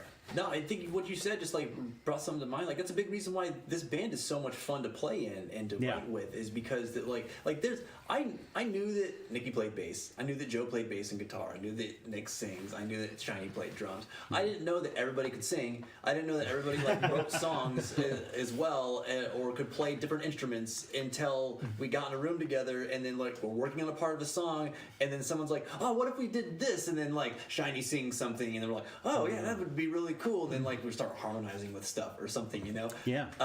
And it's like having the freedom to be creative and expressive and then go, okay, we know that you're good at this. Maybe in the next song we're writing, you try to do something like that too. Like we encourage each other to play to those different strengths. That's exciting, man. Yeah. I was just thinking about how like sometimes like I'll sing something and hopefully somebody notices. Like I'll sing it in the background and I wait for somebody to go, yeah, do that. What you just did, do that. And I'm like, oh, you like it? Oh my god. Like, No, like, all of us almost wait for, and I feel like almost like indicative of the music scene in Northeast PA in general. Like even I know some people who like people on the outside might think of as like pompous or full of themselves, but if you actually talk to that person or actually give them a genuine compliment, it's like, oh, you're fucking terrified too. Yeah. Like, This is a front. I'm guilty of it. I'm so guilty of it because, like, you know, sometimes I'll go to shows myself, and I have such social anxiety. I get quiet, and it's like I don't want anybody to think I'm being aloof or whatever. Sometimes I just, I like to be there. I like to take it all in. Sometimes I don't know what to say. But yeah, no, I love the scene. I love going out and seeing bands and everything. Sometimes I just don't know how to talk to people. yeah. Well, I mean, you guys having all this experience in the scene over the years, I'd like to get your perspective a little bit on how you think the music scene has changed over the years.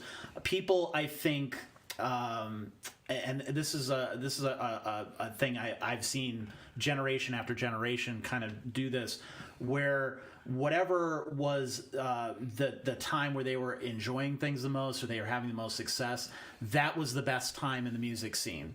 So before that, it wasn't that great. That time, it was the absolute best time the music scene ever existed. And then after that, it's awful. It's terrible. It's the worst thing ever. Music is over. It's done. Nobody's allowed to make it anymore. Yeah, it's Not the same. so it's good to see that you guys have had successes in your own right and notoriety in the scene in some form or another. People know you guys; they know who you are. And the comment section definitely says that. So, but you're still creating, you're still pushing yourselves, you're still doing new stuff. So you may not have that same perspective, but I'd like to get your perspective on that aspect of like where you think the scene is. Is it in a good place right now? Is it in a worse place? Yeah, it's definitely in a good place. I mean, there's always been ebbs and flows of it. Yeah, it's in a good spot, and I like that people are having like basement shows too. It's kind of like a big thing recently. That's cool. Yeah. You realize like Well, it's like I not to cut you off, but I feel like it's kind of unfair that there isn't more underage places to play. Yeah. You know, Right. which brings apart, which brings like the basement shows, which are awesome. But like that's the only I feel like lacking thing is there isn't more underage places or spots to do things. And I know Ray Mione has been trying to like reach out and like talk to different people so that he can get more underage stuff, which is great. Like he's trying to do so much for the scene, and I love that for him. But like I feel like that's the only lacking quality about the scene. It's not the music. Like all the music that people are making is always going to be great. It might not be what you like, but like it's always good. Like, be creative. Go out and do the thing. Go out to the open mics and try your best. And, like, even if it isn't great that day, work on it and make it better. Yeah. I think that's where people confuse the two as well, where they say, well, the scene is dead because this venue is dead. Right. And it's like, well, just because that's the venue that you love or that everybody went to at one point or whatever, venues come and go all the time. You know, talk to your parents, your grandparents, anybody else, and they'll tell you about 100 other venues that you never knew existed and that they came and went as well. So yeah, it's devastating when you lose something like Cafe Metro. Like, I was the right age for that. So like that was fucking devastating. Yeah. But then you have to understand that like the scene isn't defined. You know, not that the venues don't play a huge role in that, but to me, I think the scene is the creatives, the people who are actually making this stuff. Yeah. So as long as there's people making good music and there's some way to get it out there, whether it is a basement show or somebody's living room or, you know, a really nice venue, it's still alive. We're still doing something. I think, like you said, it's natural to like all of us romanticize about 10 years. It doesn't feel like it was 10 years ago, and it's unbelievable that it was. But like all of us romanticize a certain period of time when Silhouette and Ion Attraction and The Way and we had some all of the best these shows right bands- here. Right. Yeah. There's a Upstairs at the nostalgia Genesis Yeah, Theater. right Like, upstairs. of course, we're always going to like hold that super close to our hearts, but at the same time, all of us we still gush over local bands. We still go see, like, we'll all run into each other at a University Drive show, or me and Shiny will literally gush over Purple Lung. Like, we love Purple Lung. Purple Like, Lung. Dude, there's so many like good younger bands coming out. there's always good Yeah. younger band, and like Yeah. Nikki said, like they might not be. I'm a metalhead, so like I subscribe more to like a Purple Lung, a Toothless, that kind of thing. But like I can still see a band with 16-year-old kids in it that might not be playing my favorite style of music, but if they're good, I'm gonna tell the rest of these guys like, yo, you should go check out this band next time. Absolutely, Like they're really good. And what you're talking about there is like, I mean, you're a professional musician here, but you're speaking as a fan too, and that's a whole other aspect of what makes the music scene. Like we've got the venues, you've got the artists, and I think that the fans are a big part of what the scene is too. As long as you've got fans of bands that exist, it doesn't really matter what the projects themselves are doing or even the venues that used to support them are doing. Like they also help to keep that scene alive. And I'm not saying that it doesn't matter what those two entities are doing. It does, but we forget about fans a lot, and like people that resonate with the music that's being made and the creativity that's going out there. Like that's what you're doing as an artist. Ultimately, is like reaching other people with something that you're creating that is resonating with them in their hearts too. And those people remember that stuff fondly, and they talk about it with their friends. They go and share about it whenever a new venue opens up. Like, oh, this would be a great band for you to book, like stuff like that. I think the scene is like, it's so much more than what we usually quantify it as. It's very unclicky. Like some people might disagree, but this music scene has never been very clicky. Like, and if it is clicky, we're all in the same. Like, nobody's excluded. We're all. If we're not playing a show, we're going to somebody else's show. And as we get older, we might not be able to do that every weekend, but we're still keeping an ear to the ground, and not in a way where it's like, who's trying to do what we're doing better than we're doing. Like, we're legitimately interested. What's the new talent out there? Yeah, I want to hear Actually what interested in what's going on around here. Which is fun, because from my perspective, where I come from, the scene is different in Albuquerque. It was more of an outlier to hear somebody say, or be frustrated that like, oh, people aren't staying for the bands that they didn't come here to see. And like I had a couple of friends that were like, oh, that sucks, they're not supporting the scene or whatever, right? But it wasn't like the common thread.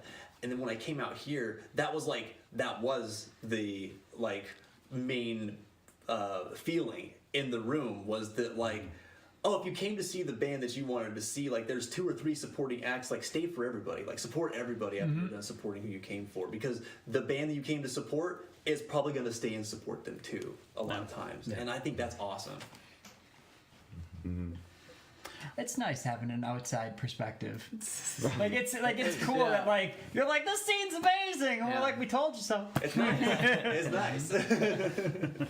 Well, even we mentioned Raph a lot, but Raph moved out to Austin, Texas. He's ex Silhouette Lives. He has his original project, Calmer Seas, out there. He's in a cover band. He's still doing the music thing, still doing well, but generally just says like, everybody out here is really mean. Bands aren't friends. I'm just sitting back They're home. competition. Yeah, but like he's putting out music out there, and like we support him as much as we can from where we are, out there. Like they've got. I mean, the music's good. I don't know if it's Calmer Seas or if it's Taking Back Fun Day wrote an original, and they're gonna be dropping that in a couple of months. So Calmer Seas, like if you get a chance to check out rap stuff, like it's obviously always good. Yep. So like do that, and just like.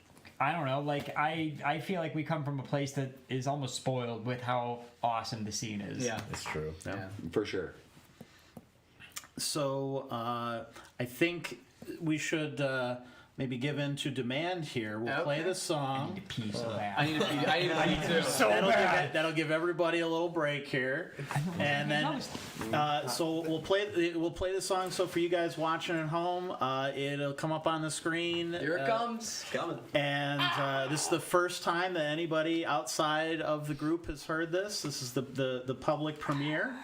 And then we're going to talk about the song after that, and then kind of wrap up. We're definitely going to get to your questions, your comments, all that kind of stuff coming up. So thanks for hanging out with us. Thank you so much. And Thank you. we will be right back. All right, I gotta pee.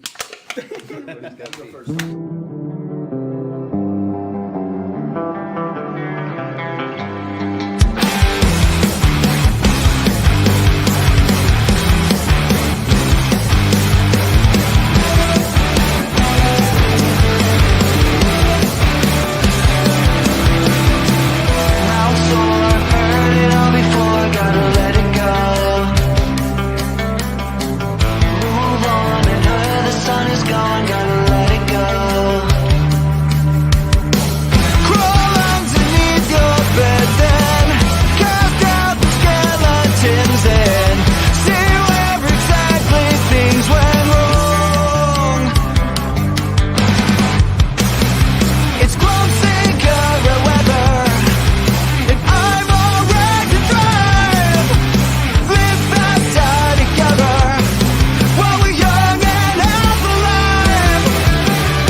just a feeling. Crawl underneath your bed then cast out the skeletons and see where they lead you when I'm gone. It's close in current weather and I'm alright to drive. Live faster together while we're young and half alive.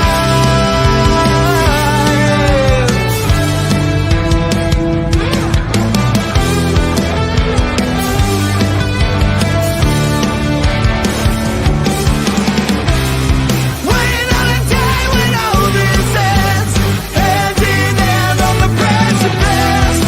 We'll evolve tonight. It's close in current weather, and I'm alright to drive. Leave this town together while we're young and half alive. While we're young and half alive. While we're young and half alive.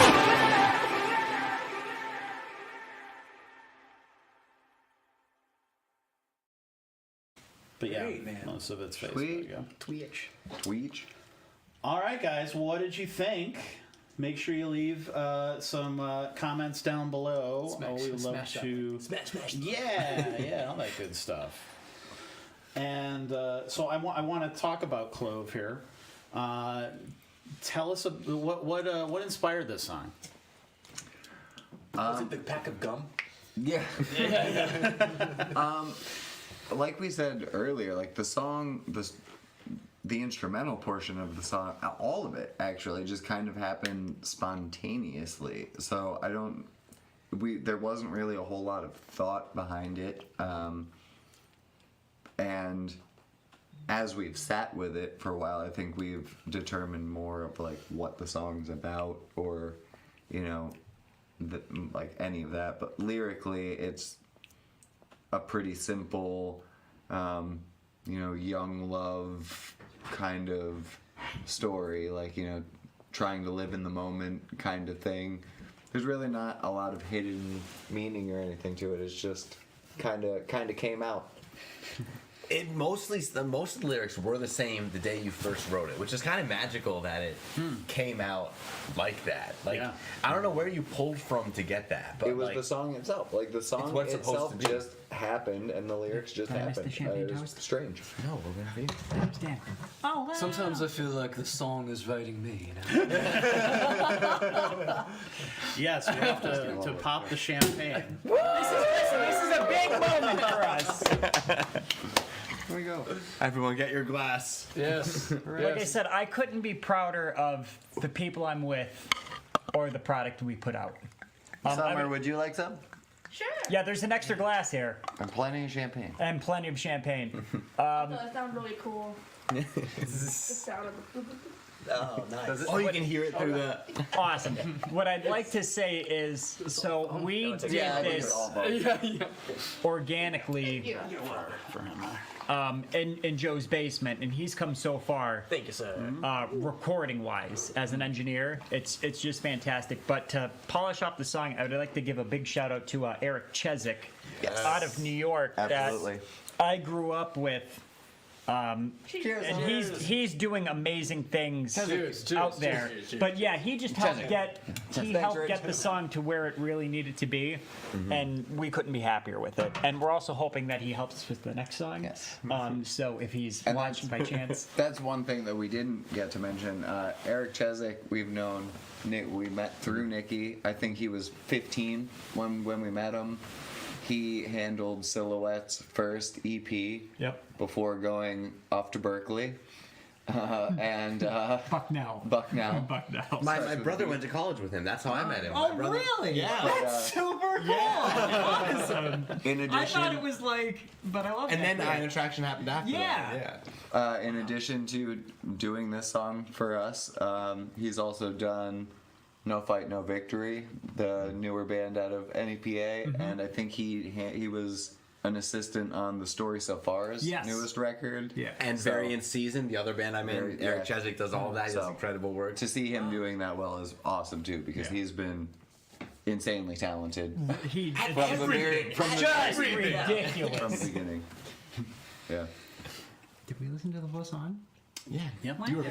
I know. It just feels like a lifetime. Can we listen to it again? We can play it at the end, actually, if you guys want. We'll play it again. Is there time? Jesus. At the very end. We'll dance to it.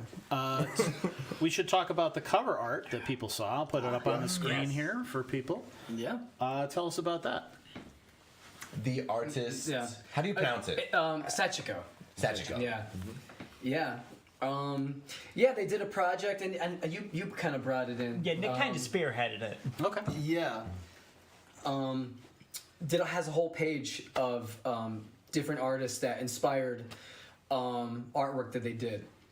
I think University Drive was on there too. Estacota, yeah. Oddly enough, the song was actually out on their YouTube page.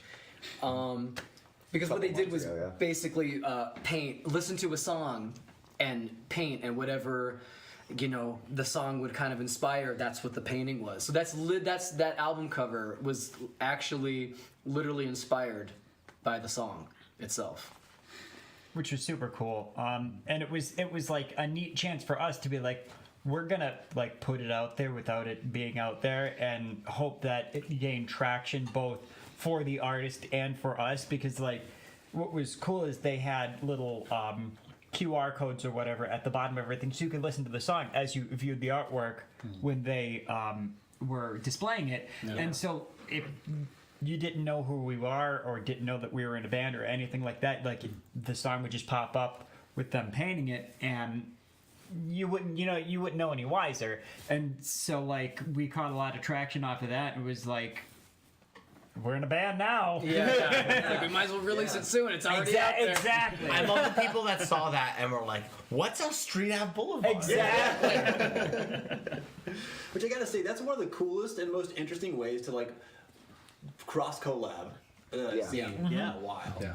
Well, that's what's awesome about this scene is it doesn't matter what art form you're doing. Like people just love the art. Right. And I think it was cool that the song was ready or very close to ready, but I got that message from them out of the blue saying like, hey, this is my idea. Like, what do you think about it? Do you have a song that you would want to contribute? And it was like, that's a really cool idea, and I would be really upset if we didn't have a song to contribute. So let's do this, you know.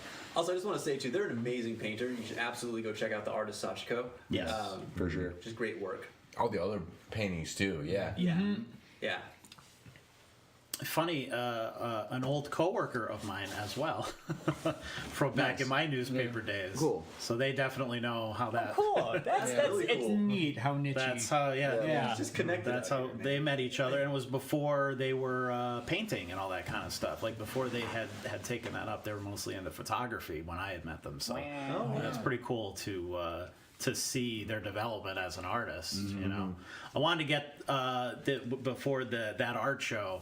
Wanted to have them on the show, but just didn't work out scheduling wise. But definitely something we'll talk about in the future. So is this song, do you feel it's kind of representative of what the band is, or do you have obviously you guys have mentioned that you've been experimenting with a lot of different sounds. So is this kind of in the these other songs are in that same vein? Yeah. I would say this so. one's a center point, maybe. We have one or two ideas that maybe get a little bit heavier than this one. And one or and lighter. and more ideas that even actually get like lighter in different. I wouldn't even call them like one lighter direction. Like it's hard to quantize. Because there's some weird stuff going on.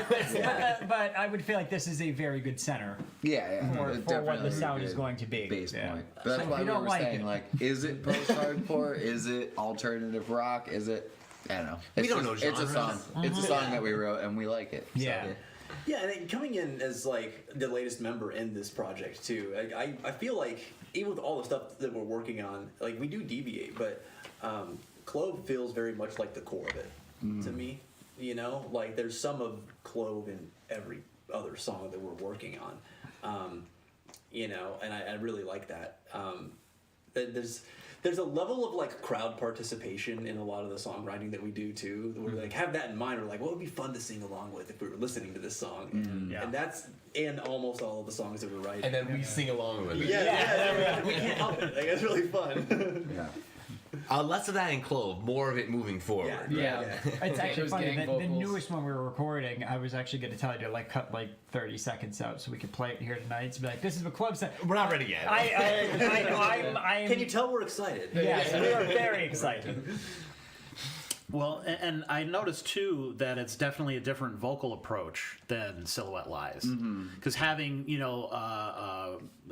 seen Silhouette Lies and reported on them before, we did a song premiere years and years ago and that kind of stuff. At first, when I started listening to it, I'm like, is that really Nick? Like, it really took me a second to be like, oh, yeah, okay, it is. Yeah. And that was the thing from Dance Hall Devils, really, that with Silhouette Lies, I've never taken vocal lessons. I've never had anybody tell me what's correct or incorrect to do. So with Silhouette Lies, I was mostly yelling, and I was thankful that people enjoyed what I was doing, but I don't think I really figured out how to control my voice until I started doing the cover thing.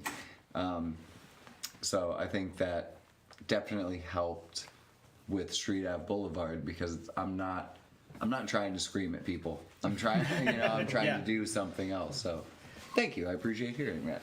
If I can add, I also feel like watching Dance Hall Devils, having seen from Silhouette Lies, I loved you as a vocalist from that point. I've loved your voice ever since then. But just seeing the way you've performed after like a year of being in Dance Hall Devils, even, it was just such a night and day difference in the control that you had in your voice and the embellishments that you could do and the precision of how you're hitting the notes and how accurate it is and the tone. It's just you've come out. That cover band was definitely a really good idea Good for stuff. like strengthening you as a vocalist. Thank you. And I appreciate those dudes for being, as solid of musicians and people as they are too. And Dancehall helped me as much as Silhouette did in different ways. So I don't have a huge laundry list of bands that I've been in, but the ones that I have been in have been special. And I'm very, very thankful for that. All right, so let's put up some comments on the screen here.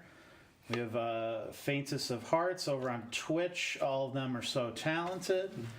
Also asked, what do you all bring from other projects into this one? So we covered that. So definitely in sync there in terms of the questions and stuff.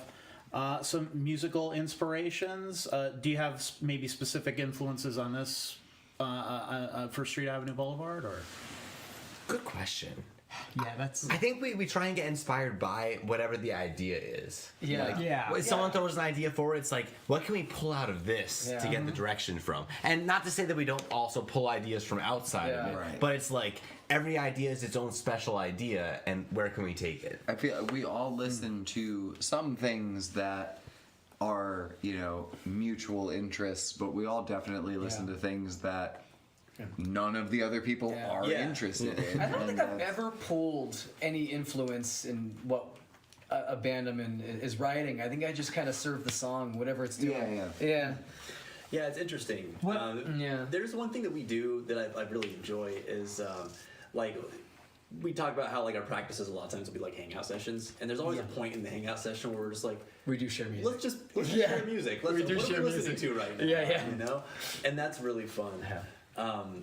It's hard to say like the project as a whole is like directly inspired by like a specific project, but I think that a lot of the influences that we do have personally find their way into the parts that we write, and we figure out how to blend those together in the song that we're writing. What I find fascinating and sometimes frustrating, but mostly fascinating, is a lot of times like I will come specifically to Joe with like I'm famous for writing like 10 seconds of music. Like here's a riff. I don't know. It's a really good 10 seconds. Yeah, exactly. And so like I will be like at work or whatever and be inspired by a band, whether it's like the Deftones or Thrice or something light. Like I'm super into pop, whether it's I'm drawing blanks. I'm sorry, but that's not important. Yeah, exactly. Like super poppy. Like I'm drawn to poppy stuff. But I'll come to Joe and be like, I want to write a super metal song, and I'll lay down this riff, and he'll lay down something completely different, where it goes from being like, I want super duper heavy scream a lot, and he's like, well, I've got this. It almost sounds like Latin jazz thing to go to it. And it's like, well, that's a different take on what I had. And but like to hear the two of them together, it's like, this is banging. Like this is gonna slap when people hear it, and I couldn't be happier for like not being pigeonholed. That's probably the greatest part about this project. It's like I feel like we all kind of like, not that like they were saying we derive from one certain thing, but like we all have our styles. So like when I come in, it's like I want to be sad and angry, and Jill's like, but I'm a bright sunshine flower. It's like I can see this idea, but I also see this direction. Exactly, and it's so cool. I remember I early when I came into the project, they were like, here's this new song that we started working on, and like the big emphasis on it was like the tone of the drums, and they're doing like a lot of side stick stuff. And, Clicky Boy. Yeah. And, Not the official title. And I was Not like, the official title. working title, but I don't know. I'm thinking about our band name, and that started as a working title. Yeah. But anyway, I remember like I think a big part of the focus on that one was like in the drum tone, and the first thing that I heard was like the guitar tone, and it reminded me of a Silver Sun pickup song. And I was like, this is really cool. And so I was like, I'm gonna try to write a lead line that's got like a lot of reverb, you know, like Silver Sun pickups would do. And then like the song that's coming together is not a Silver Sun pickup song, but it's very much like got a lot of different essence in it that blends really well together. And I'm very excited about that song. That sort of thing happens like all the time in this project. All right. Well, let's see what else we got here. Katie Evans says, "Hi, boys." Hi, Katie. Hi, Katie. Let's see. Laura says, "Yay, go, Chris." Hey, I'm Chris. Wait a minute. That's my wife. It could be any Laura. What if it's the wrong Laura? I don't want to say that. Laura Terry. So yes. That's my wife. This is my favorite comment. Raph says, "I've heard clove is actually a secret ingredient in rock lobster." It's soft rock lobster. Soft rock lobster. We can do a blend of the two. Let's see. Elizabeth says, "Nikki," said some hearts there. And I don't know who that is. That's exciting. so some of these pertain to stuff that was said earlier. So order the clams casino. I'm not sure what that means. I love clams. I do too. I'd love to know the relevance. JT Thomas, love you guys. Aw, JT. Singing of Variant Season. Variant Season. Awesome. Lots of awesomes. Marco says awesome for you guys. Let's see. Wait for someone to tell us we suck. Yeah. Come on. There's gotta be one. There's one. The song sucks. I hate it. if they don't say that though, that's cool. But it's I'm okay also with it. like I guess I'll be alright. the mindset of like what everybody else is doing in the scene is just so obnoxiously good that you're like, at least I was very scared to share this. Okay. Like I didn't want to do it. Like my gut was like, on one side, but on the other side, you also really wanted to do it. Sure, exactly. Like, I just wanted to get it over with because regardless of, I don't care if another single person on this earth likes it. Like what we're doing together is. Yeah. Did you We notice? love it. Like I was so proud of it, and I'm still proud of it. But there was like right when we were like, okay, we're officially releasing this. You start listening to it. Are people actually gonna like this? Exactly. Once it becomes real, you're like, Wait a minute. Raph says, "Turn down, spin around." Yeah. It is trademarked. What I'm excited for is when we finally do grace the stage. If anybody has seen us play, if anybody has seen us play before, right? So like if you've seen Joe play from My Own Attraction, like his bass playing skills are amazing, but also he's very active, right? And like the only thing I'm known for is being very active. So I'm assuming at some point during one of our shows, whether it's our first show or our fifth show, Nick's gonna get knocked out. Like it's just gonna happen, I don't and know we're gonna how that have to. hasn't happened yet. Not yet. My whole thing, I just want to mean mug everybody. I love that for you. Just the whole time, I'm not gonna move. I will say, I think we've got our injuries out of the way because we both moved around a lot on stage, and there have been times in the past where my bass has hit one of my bandmates. Exactly. And I feel so bad about that, but I feel like since that point I've gotten better at what I call rocking my box. Yeah. Where it's I rock, but I stay within my. Yeah. What's that? What else do you do with your box? Giggity. I can't talk about that. Rock the box, grace the stage. That's the EP. Raph also says Wingnite Boulevard. So that's also an extra name. Sounds like a Shit, do we have to change the superhero. name again? It's like Batman. God damn it, Raph.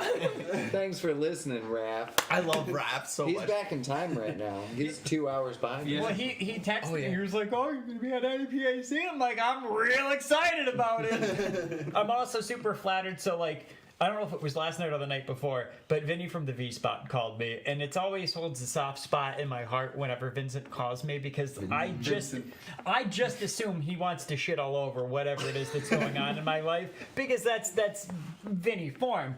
And he was like, I have openings whenever you guys want to play. You know, whether it's your first show or whether it's your 10th show, come to the V Spot, play my venue. And Love it. Yeah. exactly, like I hold the V Spot in such high regards that it's scary to think about actually going through with it, because he's been like just above and beyond. Yeah. You know, for It's every home away from home. exactly These for really every is band I've home away. ever It's been the in, local venue, yeah. he's been so accommodating to everything, like all the bullshit that we've put him through.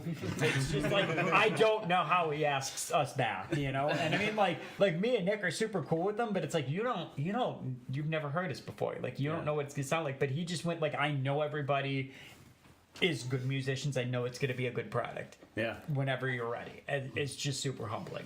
Yeah, it is really cool. I love to see what the V Spot has done and how they continue to Oh, absolutely. so Like I far. remember, Oh my God. exactly. I remember playing on the spot where a pool table used to be. They'd have to push it out of the way for you to play. And it's like now they've got a banging stage. You know, like they've got lights, the whole thing, professional sound. It's amazing. Yeah. People ask me all the time. They're like, "So you're gonna do open mics at other places?" And I'm like, "Why? Yeah, why do I bother? Yeah. Why Exactly. Yeah. would I ever do that to myself again?" Yeah. Because I've done it at other venues, and it has not been the same experience. I'll leave it at that. But it has not been the same experience as the V. So, and I know he treats the bands the same way. So it's and you know, people say, well, you know, you should. You know, cover shows from other places, and of course we do all the time. We're constantly at other places. We're just at the V a lot because it's very easy for me to do stuff there in terms of live streaming and all that kind of thing. Like he goes out of his way to roll out the carpet. People don't realize, like around here from that perspective, most venues, some of them are happy to have any kind of publicity, and other ones like see me as an absolute pest. They do not want. They're not interested in having cameras around and things like that. And they're like, what are you doing here? And, oh, you're in the way and all that kind of stuff or whatever. So when you have that kind of experience and you have, you know, or you can't set up because it's a tiny place and someone is going to smash your $2,000 camera in 5 seconds. Yeah. Or you can't stream from somewhere because there is no internet connection or is very poor. What can you do? You know, like I can only do so much with that. So, but yeah, they've always been really cool and accommodating, and I always see the best local shows there. Jen says Chris is too tall to sell himself short. That could be an album title. Too tall to sell yourself short. And This it's is a us great just one. standing on a variance of milk crates to match the stature. I love it. Aaron said one time Shiny tried to sell me a coffee maker. I don't know what the context of that is, but Oh yeah, I did. That is true. yeah. I was just. You're real excited. Yeah. It was at Bar and Company. It was a dance hall show, and I was going on and on about how the Ninja coffee maker is great, and it is. I own one. Sponsor us! There's a milk frother on the side. It's the greatest thing. You can make your own. Yeah. What does it do? It froths the milk. Wow. That's insane. Does it grace the stage? It graces the stage with froth. I both love and hate this. University Drive says this is the most wonderful grouping of humans to form a band in the area. Super excited to hear all that these gentlemen will be doing, even if they're lampooning your name. I knew that was gonna happen. We had conversations about So many! I was already taken. Yeah! We were like, is it wrong? But we had this That's name. not what we were doing. No, we should have been University Ave Blvd. We were actually like Ed's gonna think that. Yeah. It's not. But it's Not it at all! adore Ed too much for that to actually be a thing.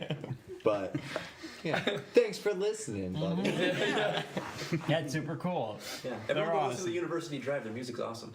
Yeah. They are awesome. Katie says, Savinelli says, 100% to all of this for real. I think the conversation we were having earlier about the music scene, I believe that was around that time. Raph says, sad Texas noises. Yeah, sorry. I wanted to meet Sorry. Armadillo. Not as cool. Is it Texas? I guess so.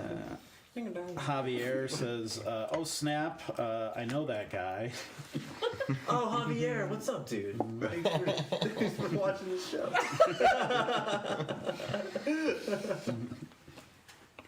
Like the greatest night of my life. I love this. They're from Georgia. That's pretty cool. Katie also says, love the inspiration, the positive vibes. This is such an exciting new journey for you guys. So proud of my cousin Nikki. Keep creating and enjoying life. Thanks, Katie. Yeah. Different Katie's. Yeah, your cousin. Yeah, there's a whole bunch of Katie. There's a bunch of I don't know why you I looked know, confused. Katie, You're yeah. like, Because I was thinking Katie Evans. Yeah. It took a second. Yeah, that's exactly where my Yeah. head went because she's an awesome musician. She's like, of course she's watching NEPA Scene Live. So Yeah. all the Katies make sense. She- and then I heard Cuz, and I'm like, that doesn't make sense. None of that adds up. That Katie says, it's so good. thank you. It's just a collection of Katie's Yes. contained in the chat. University Drive says vocals on point. It's so dope. So yeah, there's a lot of people that seem to really enjoy the song. All right. Awesome. In fact, Katie said, you can hear so many influences, and it's such a blend of all your past bands. So good. Nick, your vocals are crazy amazing. Really are. Yeah. Karma Chameleon says, that was fantastic. That's from YouTube, by the way. So we do have some people on YouTube as What's up, well. Karma? I have no idea what that is. but Javier awesome. was on YouTube as well. So yeah, please, if you're not already following NEPA Scene and all the other platforms, most of these are from Facebook because that's where a majority of our audience seems to be, and that's cool. We're happy for that, but we're also on YouTube and Twitch, especially. We were just talking about that before the show. I haven't really pushed the Twitch yet because it's mostly like a gaming platform. I don't know how they'll take what we do, but I've been streaming the open mic there, and I've been streaming these here, so hopefully more people. So if you have a Twitch account already, please follow us on there. Nice. We appreciate that. Let's see. Katie Evans also says, looking forward to hearing the song live, and I'll be playing it on repeat tomorrow. Great. So speaking of which, so live, when can we expect some sort of live performance from you guys? Any kind of live debut, perhaps? That is a loaded question. Yes. So we have initially in writing the songs, we weren't thinking about live at all. But now we're at the point where it's Yeah. like, all right, let's prepare for live shows. So we're actually doing rehearsals. We've been and, like, rehearsing. let's Yeah. learn how to play what we recorded. Well, It's and, like and the also, idea. but adding Chris has just like moved us such a step forward that it's hard to catch up to. Yeah. You know, he comes in every week, and it's just like, regardless of whether or not he's having a bad day, it's like he's straight to work. And so, like, we've got to get acclimated with that. We've got to get acclimated with, because there's a huge disconnect between writing music and playing music. You know, like, you can write the greatest parts in the world, but if you can't play them, what's the point? And a lot of times, like, with having the community of people that I'm doing this with, Yeah. I have never been so out of the box as a bass player in this project that I've ever been in a band before. So like, I'll go home and like listen to like what we had recorded that day, and it's like, everything is amazing. How do I do it? You know? Right. And so the next week is just hammering out what I did the practice before, so that the next practice I can show up and at least be on point with everybody else. Yeah. And I'm sure it's the same for everybody, you know, and that's fun. It's fun and exciting, and like, I love it, you know, like, I love the fact that I'm not just turned down and spin around anymore. Yeah. Oh yeah. It's fun not having known that era of Nikki, because, like, to me, I couldn't see you as just being that, you know, like you Nikki was never just that. It was more so just like, I feel like that was just like an It was the inside ego joke or, I like- hid behind. Yeah, it was like a security blanket there. But Like it I was- said, I didn't know my sound. I didn't Yeah. know what sounded right. I didn't know if I should be using a pick, if I should be using my hands. Like, what should be the correct steps for the band that I'm in? Especially because, like, when I joined Silhouette Lies, a lot of this stuff was already written. So it's just like, do I follow the path that's written? Do I try to do my own thing? And just like trying to come to peace with whatever the best solution is for the situation. And with this band, it's completely different. You know, it's like I know I can play A, B, and C, and it's gonna sound fine. But can I do C, D, and F? Like, can I do what can I do to make the song sound as best as it can, and like make me as a player as well rounded as it can be. Those are two really cool focuses. Thank you. So can we say maybe something by the end of the year, or is maybe we talking next year? In terms of Something else on live. live. Live. Yeah. I'm gonna say comfortably next year. Yeah. We'd like to have enough Early. rehearsals where Early we next feel Yeah, but very early next confident. year. I believe that if we got out in December, we could do pretty good. Yeah. Yeah. But I I think feel we the want to do as well as we can. Like I know if I did something now playing live, there'd be a couple parts where I'd be like, I didn't hit that as well as I wanted to, and I'm going to regret that. So I'd like the time to I go would through. say That's I would fair. say spring or before. Okay. Yeah. I don't think it'll push into like next summer or anything because we It's don't gonna be have- somewhere between this winter and this spring. Yeah, and know? we're not gonna go from here's our single. Now listen to these 15 songs. Like we're gonna take it a little slower, but I feel like we'll be able to show up at an open mic within the next couple months and knock out a couple songs and then go from there. Yeah. Yeah. Yeah. Yeah. Dark Reaper over on Twitch says beautiful. Karma Chameleon asked, where can I find their music? Clove really blew me away. Wow, thank you. So Clove is actually going to be out officially tomorrow on all major streaming platforms. Yeah, Spotify. Yep. So you'll be able to find it all on any your Spotify, your YouTube, all that good stuff. So once Joe is done, like I can write stuff, but Joe is like the mastermind behind all of like the Except what pouring. you don't do. Except pouring. Specialty. But he set us up with all of the internet distributors, so I'm sure he could talk to whoever. Like, can you speak to who's gonna be releasing it? Like, I'm sure Spotify. Oh, Spotify, Apple Music, all the main ones. I'm not sure if something like Tidal or like some of those more niche releasers will have it, but all the main releasers will have it. And you just made us a YouTube, right? A YouTube. A YouTube. So, I so was we on will the definitely be on the YouTube. YouTubes. Yeah, on the tubes. The TikToks, I don't know about. I'm too Yeah. old for We're too that, old and I for feel like TikTok. we're too old for YouTube the and TikToks. But we might get around to it sooner rather than later. Who knows? That's a lot of pressure on Shiny. He is our media person, Yeah. and he does just a fantastic job with handling all the posts. And whatever you see comes from him, like all the pictures and pictures. and nonsense. Is all from Shiny, so congratulations to him because he does an excellent job at it. Certainly does. But Stressful. The song, I think, is releasing at midnight tonight. It Right? is. I Even even- on the I put- YouTubes. In 2.5 hours, I put a you countdown. can listen to Clove. Yeah. Yes. You can also follow the band. They have a Facebook and Instagram. Yes. Anything We're working on else? the rest. 'Cause Okay. we We, were- at midnight, we will have a Spotify and like Apple Music profile and all of Yeah, that. excellent. yeah. All right. I have to talk about TikTok. Yeah, we'll have to talk about that. I'm not that person. I'm sorry. Like I can help. I don't want to do anything more than Facebook, right? Like I like when I had my original Facebook, it was to promote the band that I'm in, and so now that I have a band, it's to support the band that I'm in, and I don't care about the rest of the media. Right. But these gentlemen right here are probably more capable of doing Barely. those things. For me. Well, like Chris is awesome with Twitch. You know, like he's got his own stream, and that's super cool. And Shiny is just like a savant at anything mainstream media. I don't understand don't it. know. And Nick is I make charming. the flyers. Yeah, exactly. Nick is charming, and so that really works. Boy, and, he is. and Joe records us, and that's all you should have to do. It also motivates us. Oh my God, so much You motivation. guys are all great. I don't know if I said that. I don't think I said this in this interview at all today, but like a big part of like why my songwriting ended up getting like I started writing more after I moved out here to PA, and a big part of that is like starting to write with Joe, which is really cool because I feel like that had something to do with at some point why you guys might have thought of me. That's at exactly all what happened. to play in this band. Yeah. So it's really cool to see like that go full circle in here.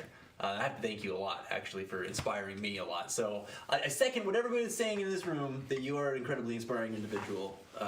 I've got something for all of you. What the fuck? I love you all. What a ton of events. Love you too, man. No, but you're absolutely right. Like, if it wasn't for Joe and like going to, like, he used to have a house in West Side, so it was like 3 minutes from my house to go to Joe's, and just like if I was having a bad day or whatever, like just be able to put out whatever it is I was feeling. Yeah. And he would always be so kind about it, you know, and it was awesome. Like, whether or not it was complete garbage or not. And then, you know, like his just like your recording abilities have just bloomed so much from like our first recording to now. It's ridiculous. Yeah. Yeah. Yeah. I can see it too, and it's cool. Like to be able to see my own progress in what we're doing is awesome. It's very also motivating to keep going and to keep trying to get better. Well, because we and- can see your progress. And like without it, we wouldn't have Chris. You know, Yeah. like we heard all of the stuff that he was doing with them, and it's like, why isn't this guy doing this with us? You know, it'd be a lot easier. All right, Ray Meowny wants to know when you're going to play at the vape shop. I believe he's referring to the vape shop in Dixon City that He is is, and putting he just shows at. yeah, he just had a very successful show. I think he's got another one this weekend. Yeah, I believe it's Saturday. I do believe it is Saturday, and that is something I'm working Saturday, so I'm probably not gonna be able to attend it. But I know my partner Aaron is going to be attending that, so that's super cool. But like, as soon as we have enough music to do so, I guess. 2025 at some point. Yeah. Yeah. Yep, yep. Yes. Ray will be on the short list of first people to know. Let's see. Yeah, I mean, there's definitely enough completed stuff, plus like other things that just need to be finished up. That Like I would, we I have would, enough to do like a I short would set. comfortably say 6 songs Yeah, are solid. yeah. Right? You know, and then there are like 1 or 2 here and there that are like 50-50.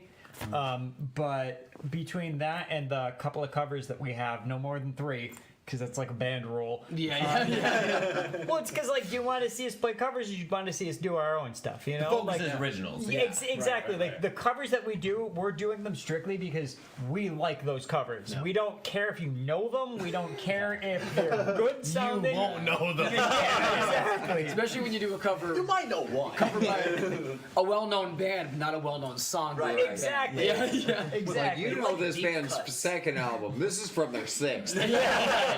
So, well, like, even that's super cool. Like, we get to share those experiences together because it's like what we like. You know, like Yeah. it's not like what did the fans like? What's gonna get us the most money, or you know, We've learned that there's no Yeah. money in this. no exactly there's no money in that. Yeah, scene's great. It's a lot of love in it, though. And that's what it's about. Yeah. Yeah. We get very full on the love. Yeah. Yeah. Yeah. Morbidly obese on the top. Eric Chezik says, when is the hiatus planned? Tomorrow. Should we plan ahead 2030?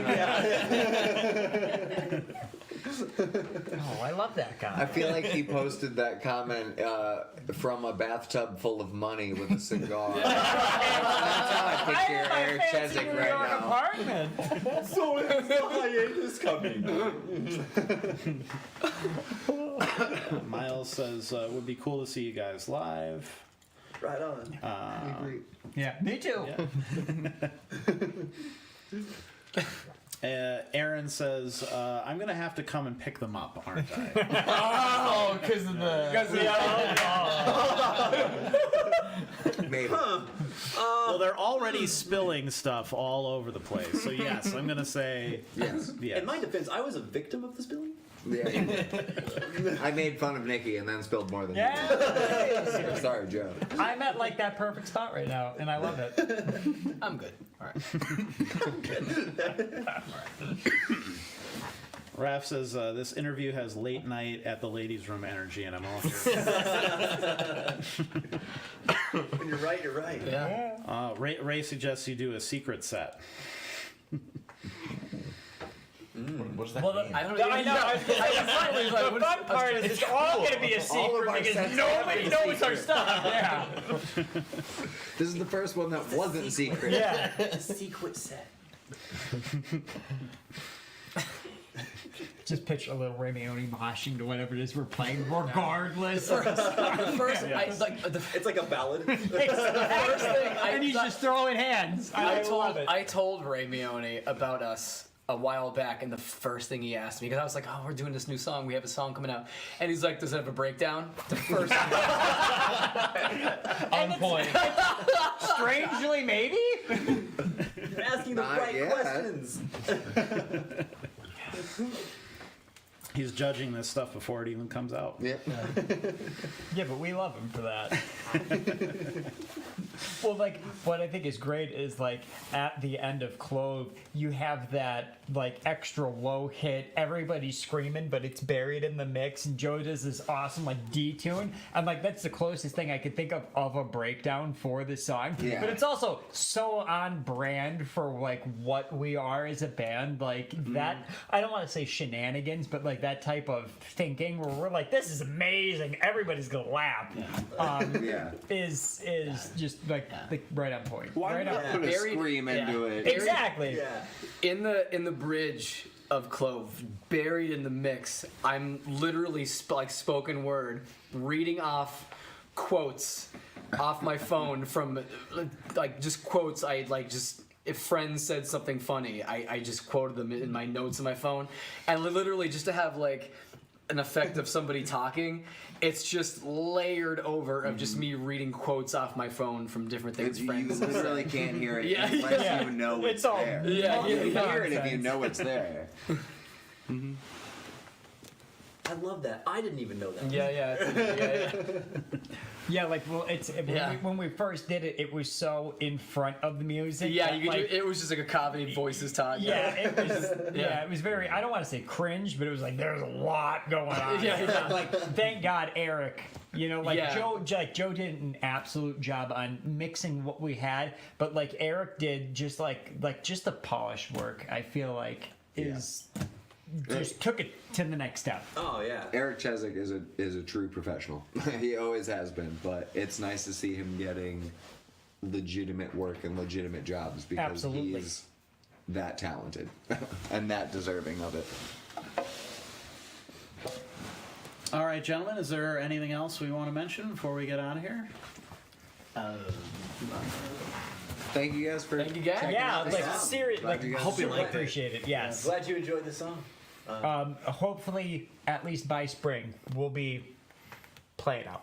Yep. Right? Yeah. I'm not going to That's say a that that's a safe bet. lofty goal, but I feel like that's a safe goal. Safe- You know, safe bet. it might be sooner, but it's not going to be any longer than spring. We also have another single that's almost ready, like almost recorded, not mixed yet, but Yeah. we've got it going through the phases. So I don't know when that'll be out. I don't know if we have an estimate. Maybe a Christmas, New Yeah, Year's. Christmas night. sounds safe. Yeah. December, It's almost January. there. Yeah. It's almost there. Well, we were actually expecting it to take a lot longer, just because of like how long Clove has taken, Yeah. and just with like I said the advances that Joe has made in his recording abilities, and also like playing with Chris a lot more, and like us meeting a lot more and getting to know our sounds as a unit.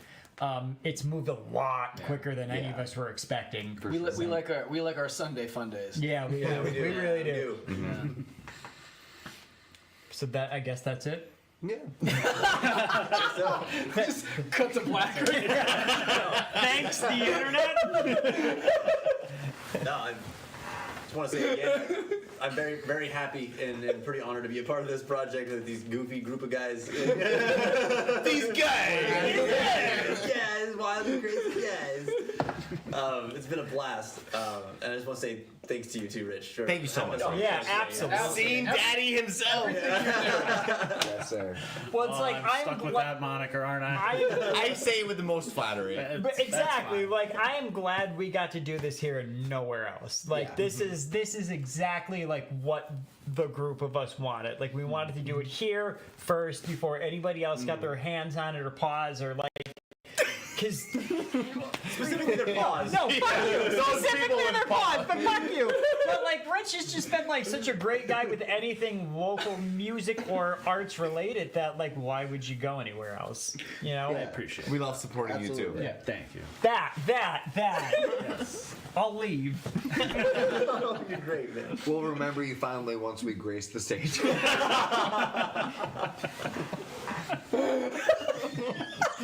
Never gonna. No, you're not. You all should come grace the stage. Everybody's welcome.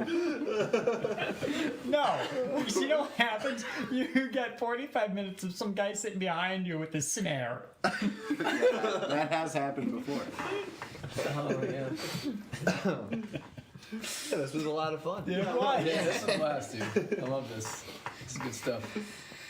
Cool. I'm glad you guys had fun. If you guys had fun watching this, please, on any platform that you're on, please like it, comment, share, all that good algorithm stuff to get it out to more and more people.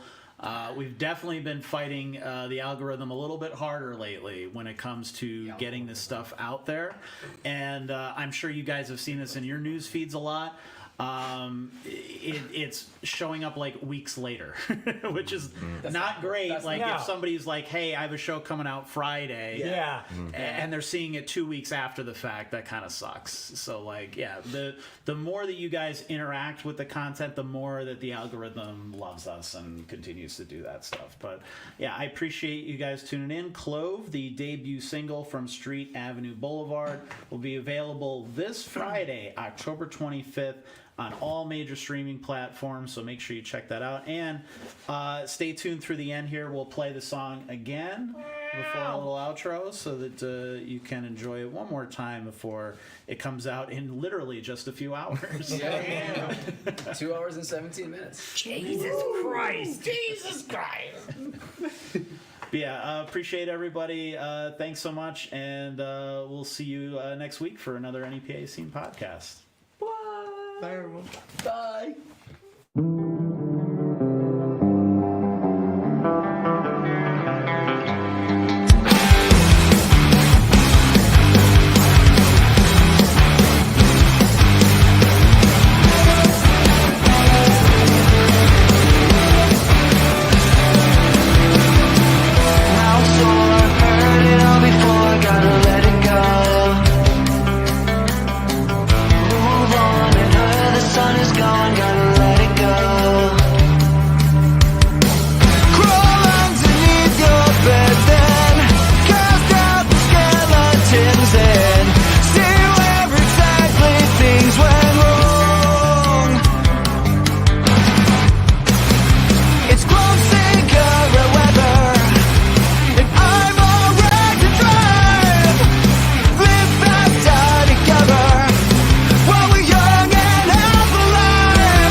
just a feeling. Crawl underneath your bed then cast out the skeletons and see where they lead you when I'm gone. It's close in current weather and I'm alright to drive. Live faster together while we're young and half alive.